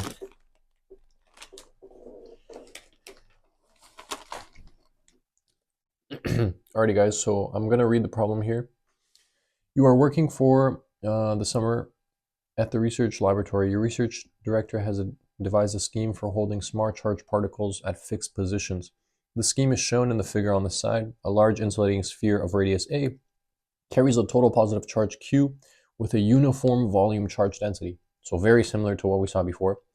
A very thin tunnel was drilled through the diameter of the sphere, and two small spheres with charge Q were placed in the tunnel. These spheres are represented by the blue dots in the figure. They find equilibrium positions at a distance r on either side of the center of the sphere. Your research director has had great success with this scheme. Determine the specific value of r at which equilibrium exists. That's part A. And part B is some other thing. We're going to do part B later. But anywho, this is an interesting problem. It's pretty intense. But I need you guys to see that basically the first part of it is the same setup as what we had before. We have a sphere.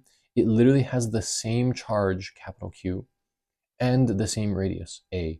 So we already know an equation for the electric field inside and outside this sphere. The only difference is there's a small tunnel drilled all the way through this. And you put in those new charges.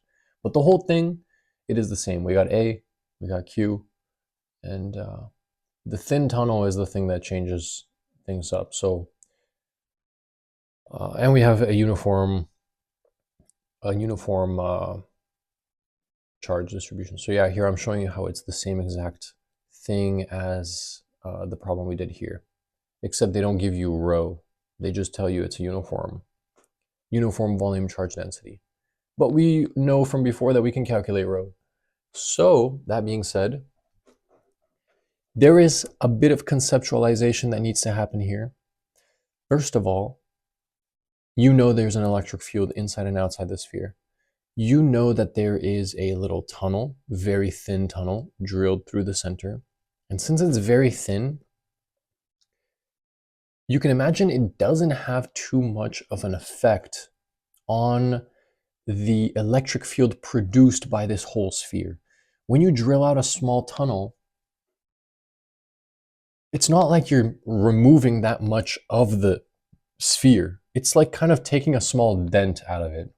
The Q still remains the same. The rho remains relatively the same. These things are constant. It's kind of like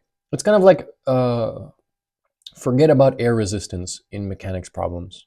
You drill a super tiny thing through here and the electric field should stay the same. And we can write the equation KEQ with R A cubed. That is the electric field inside. We have it from here. We actually have it as a function of the radius. So we have it at each point along the sphere. And we have it outside the sphere too. Okay, why am I bringing this up though? For now, like maybe it's not too important, but I just want you guys to see that we can actually calculate the electric field inside the sphere just by knowing Gauss's law and doing that previous problem. So when you read something like this, automatically, like it says, determine the specific value of R at which equilibrium exists. It's like, damn, bro, how do I find R? I have no idea. But you can at least think a little bit like, oh, I can do something with this. I can, you know, it's a sphere. I've seen something like this before. At least I can calculate the electric field of it. Okay. At some point P, you can find the electric field, some point P outside, some point P inside. What else do I know? I know the force of electric charges is created by a charge Q inside an electric field E. Okay, that's a good thing to know. And equilibrium here is making me think about the charge staying still. It can't move up, it can't move down because it's in a tunnel, right? It's not gonna go into the fucking sphere. So its motion is reduced to this one dimension. And it's also reduced even further because it's in equilibrium, so it's not moving at all. That means there should be a force this way and this way that are equal and opposite. And in this scenario, you would reach equilibrium. The sphere would stay in its spot. So that's what I'm thinking about. I'm using a little laser pointer here to kind of show you guys what maybe it might look like to put the little charge inside. So let's say you put the little charge inside and it travels to this little center part. It goes whoop, travels, and then maybe it gets pulled back to the equilibrium and like oscillates around it like this. Whoop, whoop, whoop, whoop. And then it balances out at the equilibrium stage. So maybe you can think about something like that. You could think about it on the other side as well. But another thing you can also think about is there's two of these guys, charge Q on the other side, charge Q, they're separated by distance. So yeah, a couple things to think about. And this is why your mind has to be working when you read a problem like this. Like you gotta have, I guess, a couple different ideas. And it's okay if you don't automatically think about them. That's why there are, different problems to uh, help you get to the stage where you're at. But that's what I'm thinking about. So I got first electric force due to an electric field, Q times E equals F. And we also remember the original equation from the beginning of the course, which is Coulomb's law. Q1 times Q2, divide that by some distance, R between them, squared, KE. And in this case, that might be useful too because we have two charges. So they must be experiencing a force between them. And here it says they're two small spheres, charge Q, and they are, it looks like they're identical. They don't give the mass, but if they're identical, they must be repelling each other, even if it's positive charge, even if it's negative charge. And you can find the force of repulsion using this equation. And the other one here is just something I'm thinking about. So these two equations, pretty important. I hope you guys can get to that stage. Just plot those equations when you're thinking about it. And then you can kind of start breaking down the problem and getting towards the solution. So making it a bit less daunting to look at, right? So when I'm thinking about this, I like this guy a bit more, Coulomb's law. It's a bit more simple for me. So I'm just going to use this and kind of move forward with it, right? I'm going to find the electric field due to these charges. We got KE, it's a constant. We got Q. It's actually the same charge on both, so we could just combine those into Q squared. And then we have the distance between them is actually 2r. You can write it and put a square on that. And it's 2r because you're doing r plus r. So you get 2r here. That is the distance separating these guys. And you want to square that whole thing, right? So we have this equation. Nice. That's at least moving a little bit forward. Like at least we did something on the problem. So we can simplify this a little bit more. Rewrite KE We can rewrite the q and we can expand this little denominator just to have stuff look a little simpler. So 2 squared is 4, and then the r squared is r squared. Looks good. Nice. I'm pretty satisfied with this. So that is the force of repulsion.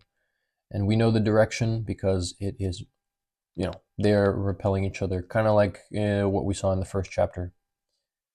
So since there is a force of repulsion, but they're in equilibrium, well, here what I'm saying is, if there's a force of repulsion, from Newton's second law, F equals ma, they don't give us a mass for these guys, but let's just say they have a mass. If there is a force pointing in one direction, then there must be an acceleration pointing in the direction.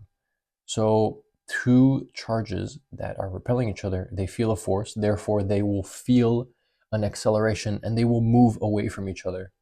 That is not equilibrium. So it's good to think about that.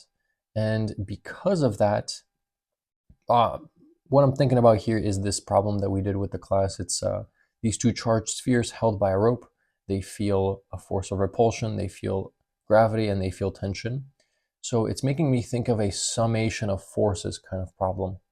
So since it's an equilibrium, you would expect a force, in this case, the Coulomb force plus some opposing force.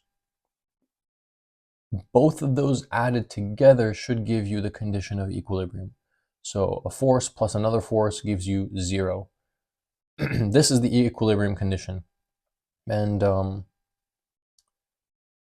yeah, this is quite important. You might not think about this automatically, but this opposing force, I think, would come from the electric field, because there's nothing else that we're even talking about. There's an electric field inside, and we know this because we used Gauss's law before. This is a question in the same chapter as Gauss's law. So we can imagine a Gaussian surface right at the edge of where the Gaussian surface touches the points, the two charges Q. Why I'm doing that is because I would like to find the electric field exactly at those points. What is the electric field acting on the charge Q? So I can create a Gaussian surface like this, and then it models the problem we did before almost exactly. This gives us a method of finding the electric field. And if we can do that, then we're moving. Then we can create an equilibrium condition, and maybe we can manipulate some stuff, and we can find the radius. So I haven't really mentioned the radius yet, part A. I'm kind of just spitting random, like throwing stuff on the paper that I'm thinking about. So here we have E of the big sphere, the electric field inside the big sphere. It is equal to KQR A cubed over A cubed. We got this from the previous problem, but we're going to do it together here just to show you that it's not that daunting, not that scary. So we're going to use Gauss's law, rewrite it as the way that we are used to, and we're going to just make the original arguments that we always make, so we can expand this dot product as the magnitude of these two. In this case, the Gaussian surface, which is in the middle, right here, the dA is perpendicular and pointing out in all directions. The electric field is pointing out in all directions as well, due to the charge inside of that little Gaussian surface in the middle.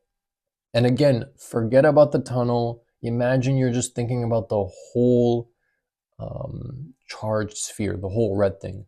The tunnel is super thin, so you can kind of neglect its effects. Otherwise, you would have to solve the problem in a much more complicated way.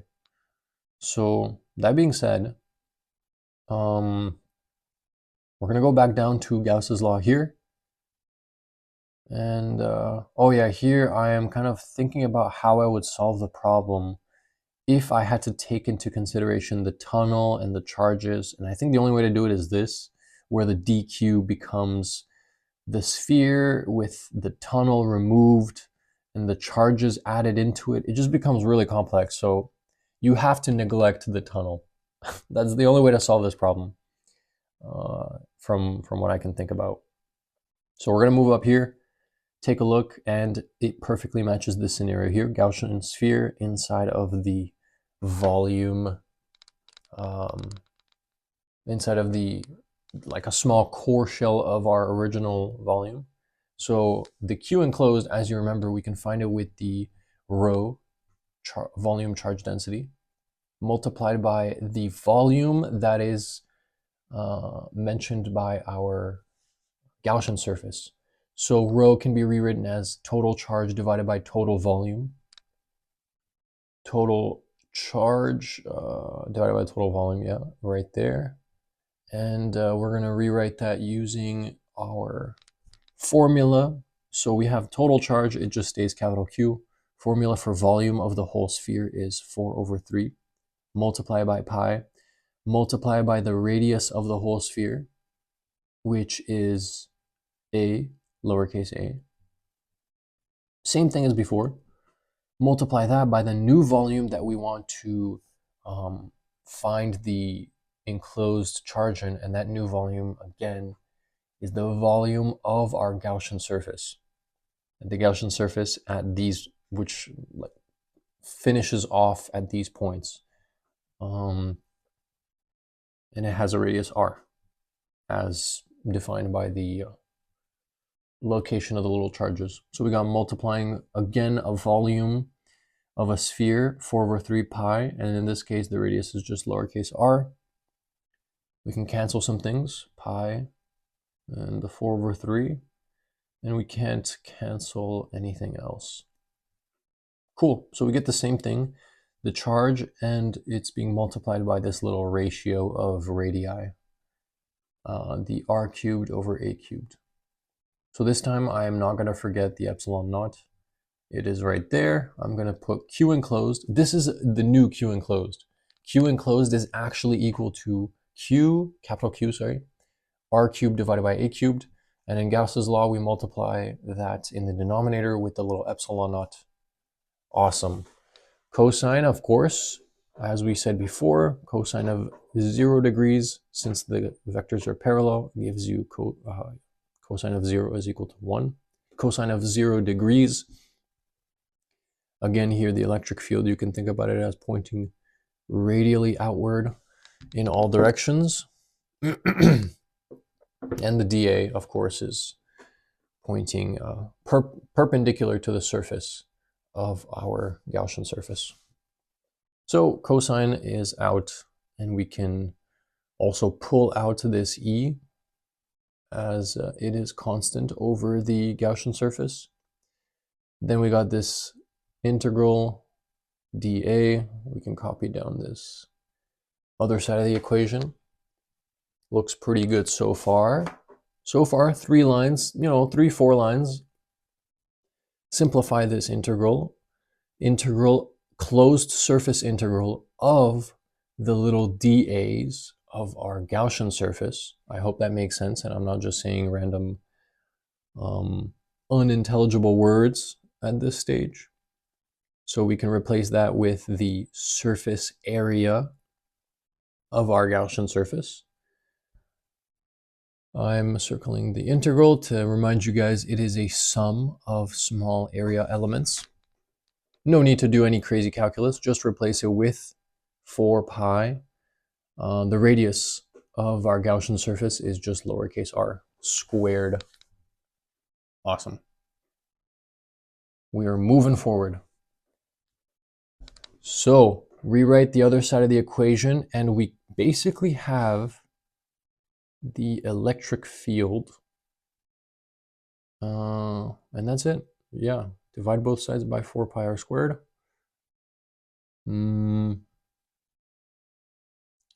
Looks pretty good. Q on the top, r cubed. We got a cubed, epsilon naught, and we got that 4 pi r squared that we divided by. It looks like we can cancel just these 2 little r's here. And there's 1 r left on the top. And again, we can replace 4 pi epsilon naught with a Ke, Coulomb's constant, in the numerator.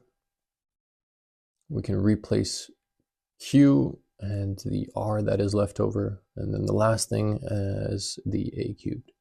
So if you remember, it is exactly the same equation as what we calculated before. I just did it here to show you guys. If you forget, you can start from basic principles and just calculate it there. So that is the electric field right at the points R. Here we have A cubed, Q. These are all constants which are given to us from the problem. And I'm going to erase some stuff here to keep this clean looking. Nice. Alrighty. So now that we have E calculated there, I just want to show you we have 1, 2, 3, 4, 5 lines of Gauss's law, and it gets us to the electric field. Alrighty, gang. So we are done with calculating the electric field inside the sphere.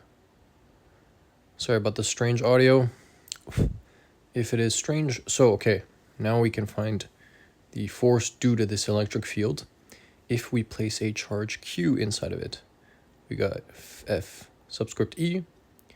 We have the charge, which is a magnitude Q at this location, and we also have the electric field at that location. And the electric field is this equation, Ke, Q, R on the numerator, and we have A cubed on the denominator. So Ke, Q, I'm going to just write it in a little more familiar looking format, R and A cubed on the bottom. Nice. So what do we do next? Well, I'm going to have a new paper made here, and basically we have this charge. It doesn't feel a force going up or going down because it is trapped in this little tunnel that we have drilled through the sphere, but it does feel these forces to the left and right. So one of them is going to be the Coulomb force due to its repulsive partner on the other side. So I'm going to call that the Coulomb repulsion force. And the other force should be from this electric field. There's nothing else that, would be acting on this guy. So if it's in equilibrium, it will be in equilibrium because of these two forces. That's what I'm thinking. So now we can sum up these forces. Sum of all forces equals 0.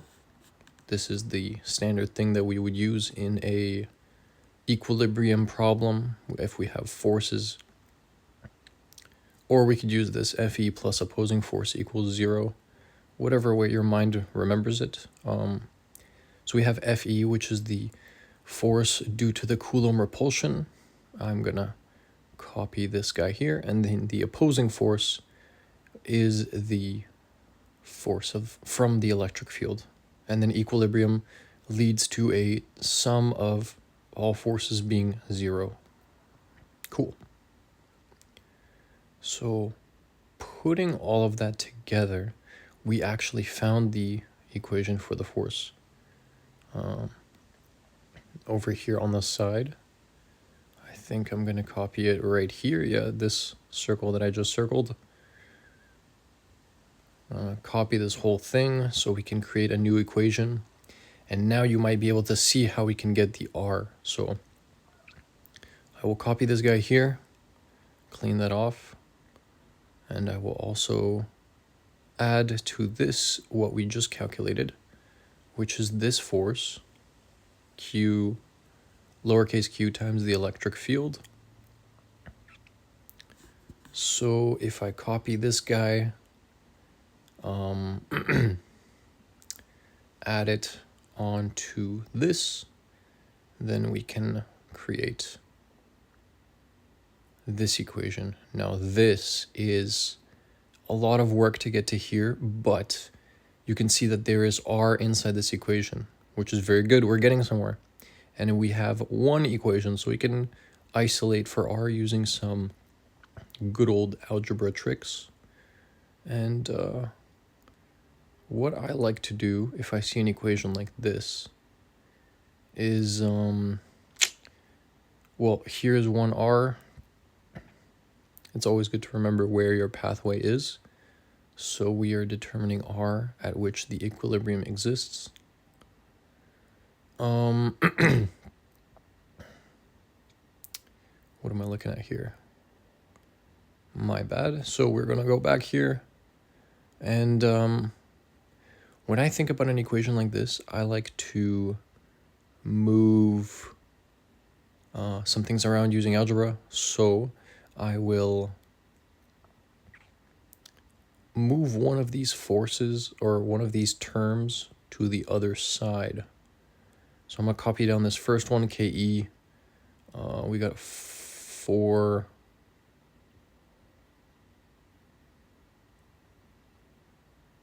What is this?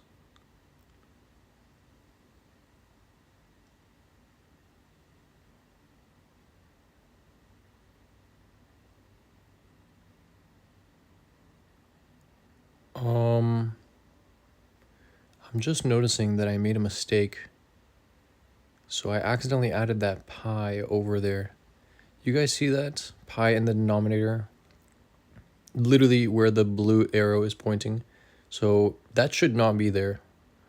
And I'm recording this afterwards, so definitely take a note of that. But anyway, once you solve all this and you don't add a new pi like I did, you should be good. But here you can see that we have one force. On the other side is a negative sign and a force. So we kind of have the scenario we wanted to set up. We have an equal and opposite force. And what we're going to try to solve for here now is the r. So let's take away all this. My bad for adding that pi. That is stupid. Anyway, these KE's can cancel. Divide KE on both sides. Make sure you're not dividing by 0 anywhere, but KE is not 0. You can also divide Q, and that should be able to cancel out one of the Q squares on the other side.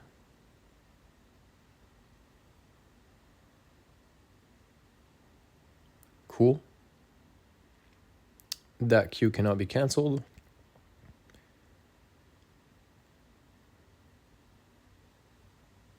I'm just showing you here that you can have different numbers for these Q's, but in this case we're working with symbols.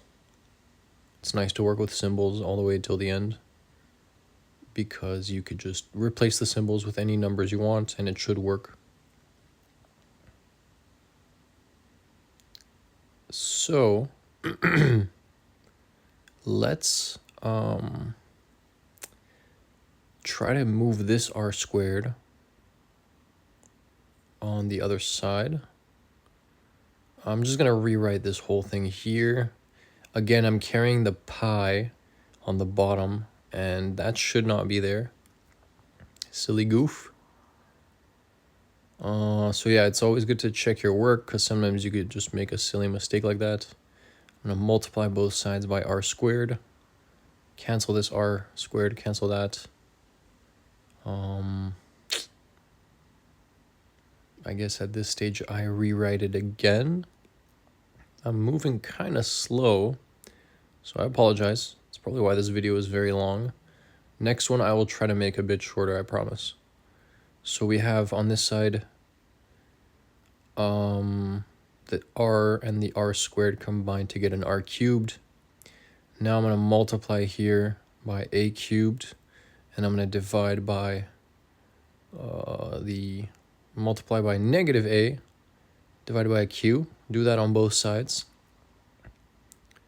And if I do it on both sides, the equation should remain true. And I'm doing this so I can cancel some things out. And now we have isolated r. So we got r cubed.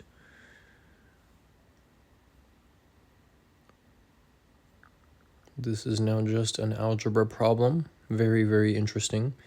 We were able to find something for r.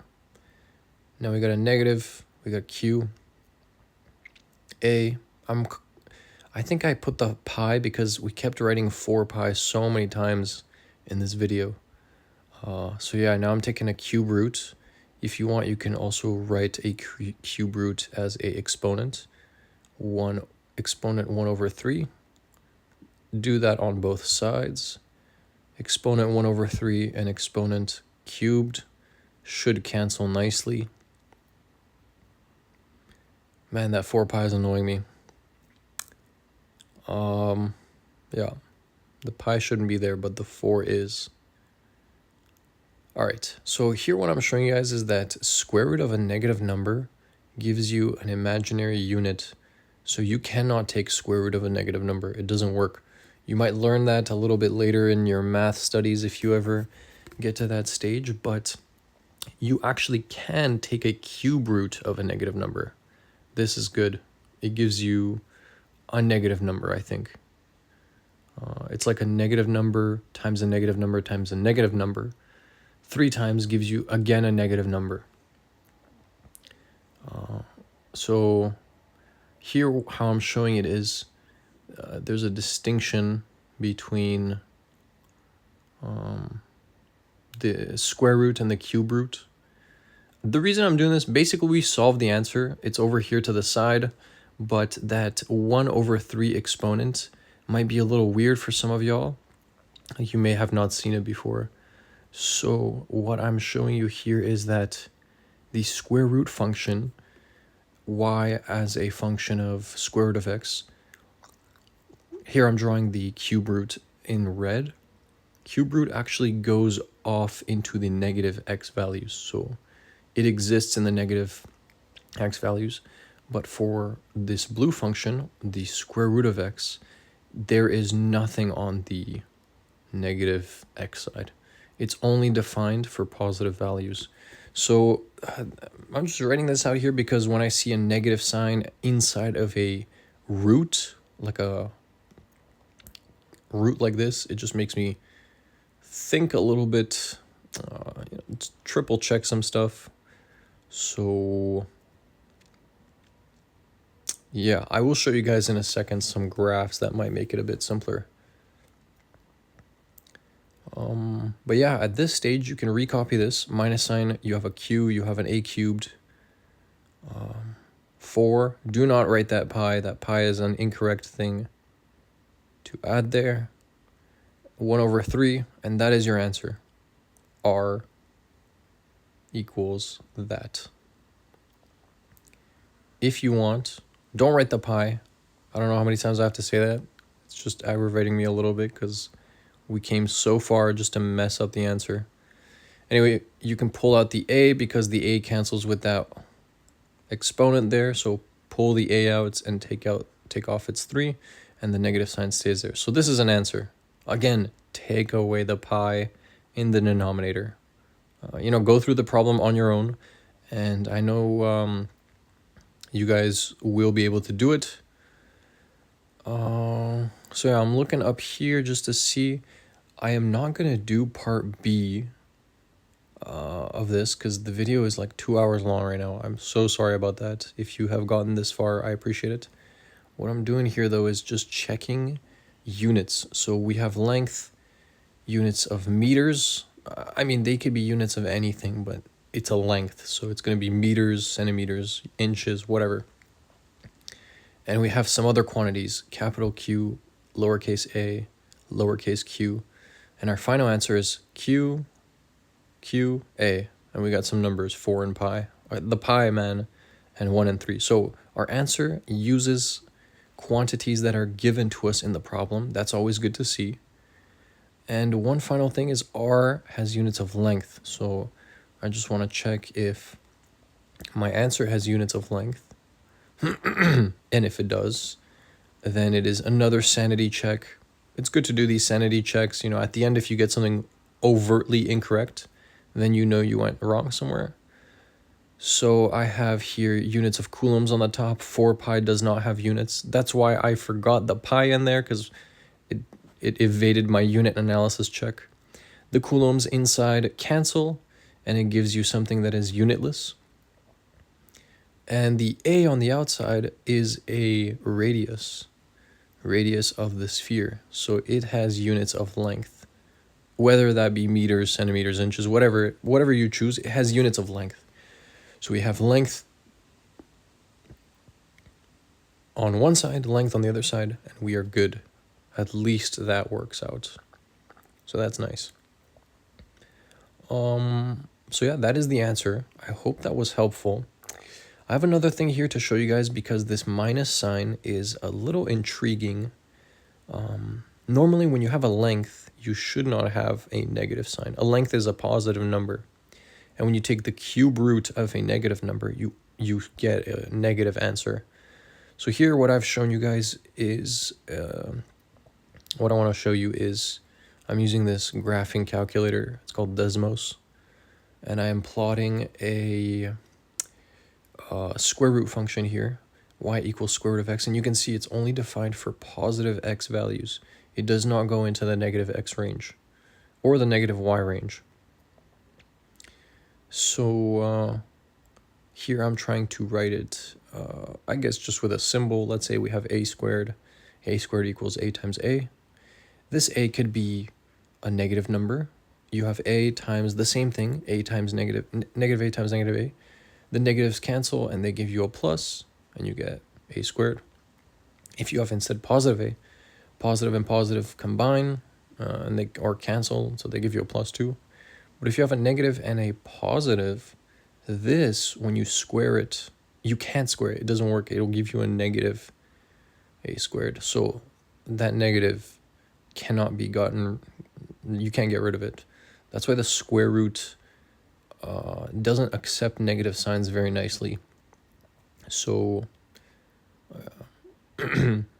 I am putting that there because whenever I see some kind of root, square root, cube root, fourth root, whatever, and a negative sign inside of it, I just, like an alarm gets set off in my mind, and I'm just thinking like, oh, is everything okay? Is there any kind of errors or whatever? So here I am showing you another graph. It is going to be for the cube root. Well, first I'm going to show you that you can rewrite square roots as fractional exponents. So y equals square root of x, y equals x to the power of 1 over 2. And you can see these functions are exactly on top of each other. They're equal. So using that, we can rewrite here y is equal to x to the 1 over 3, which is cube root of x. And now we can see that it actually allows you to have negative values.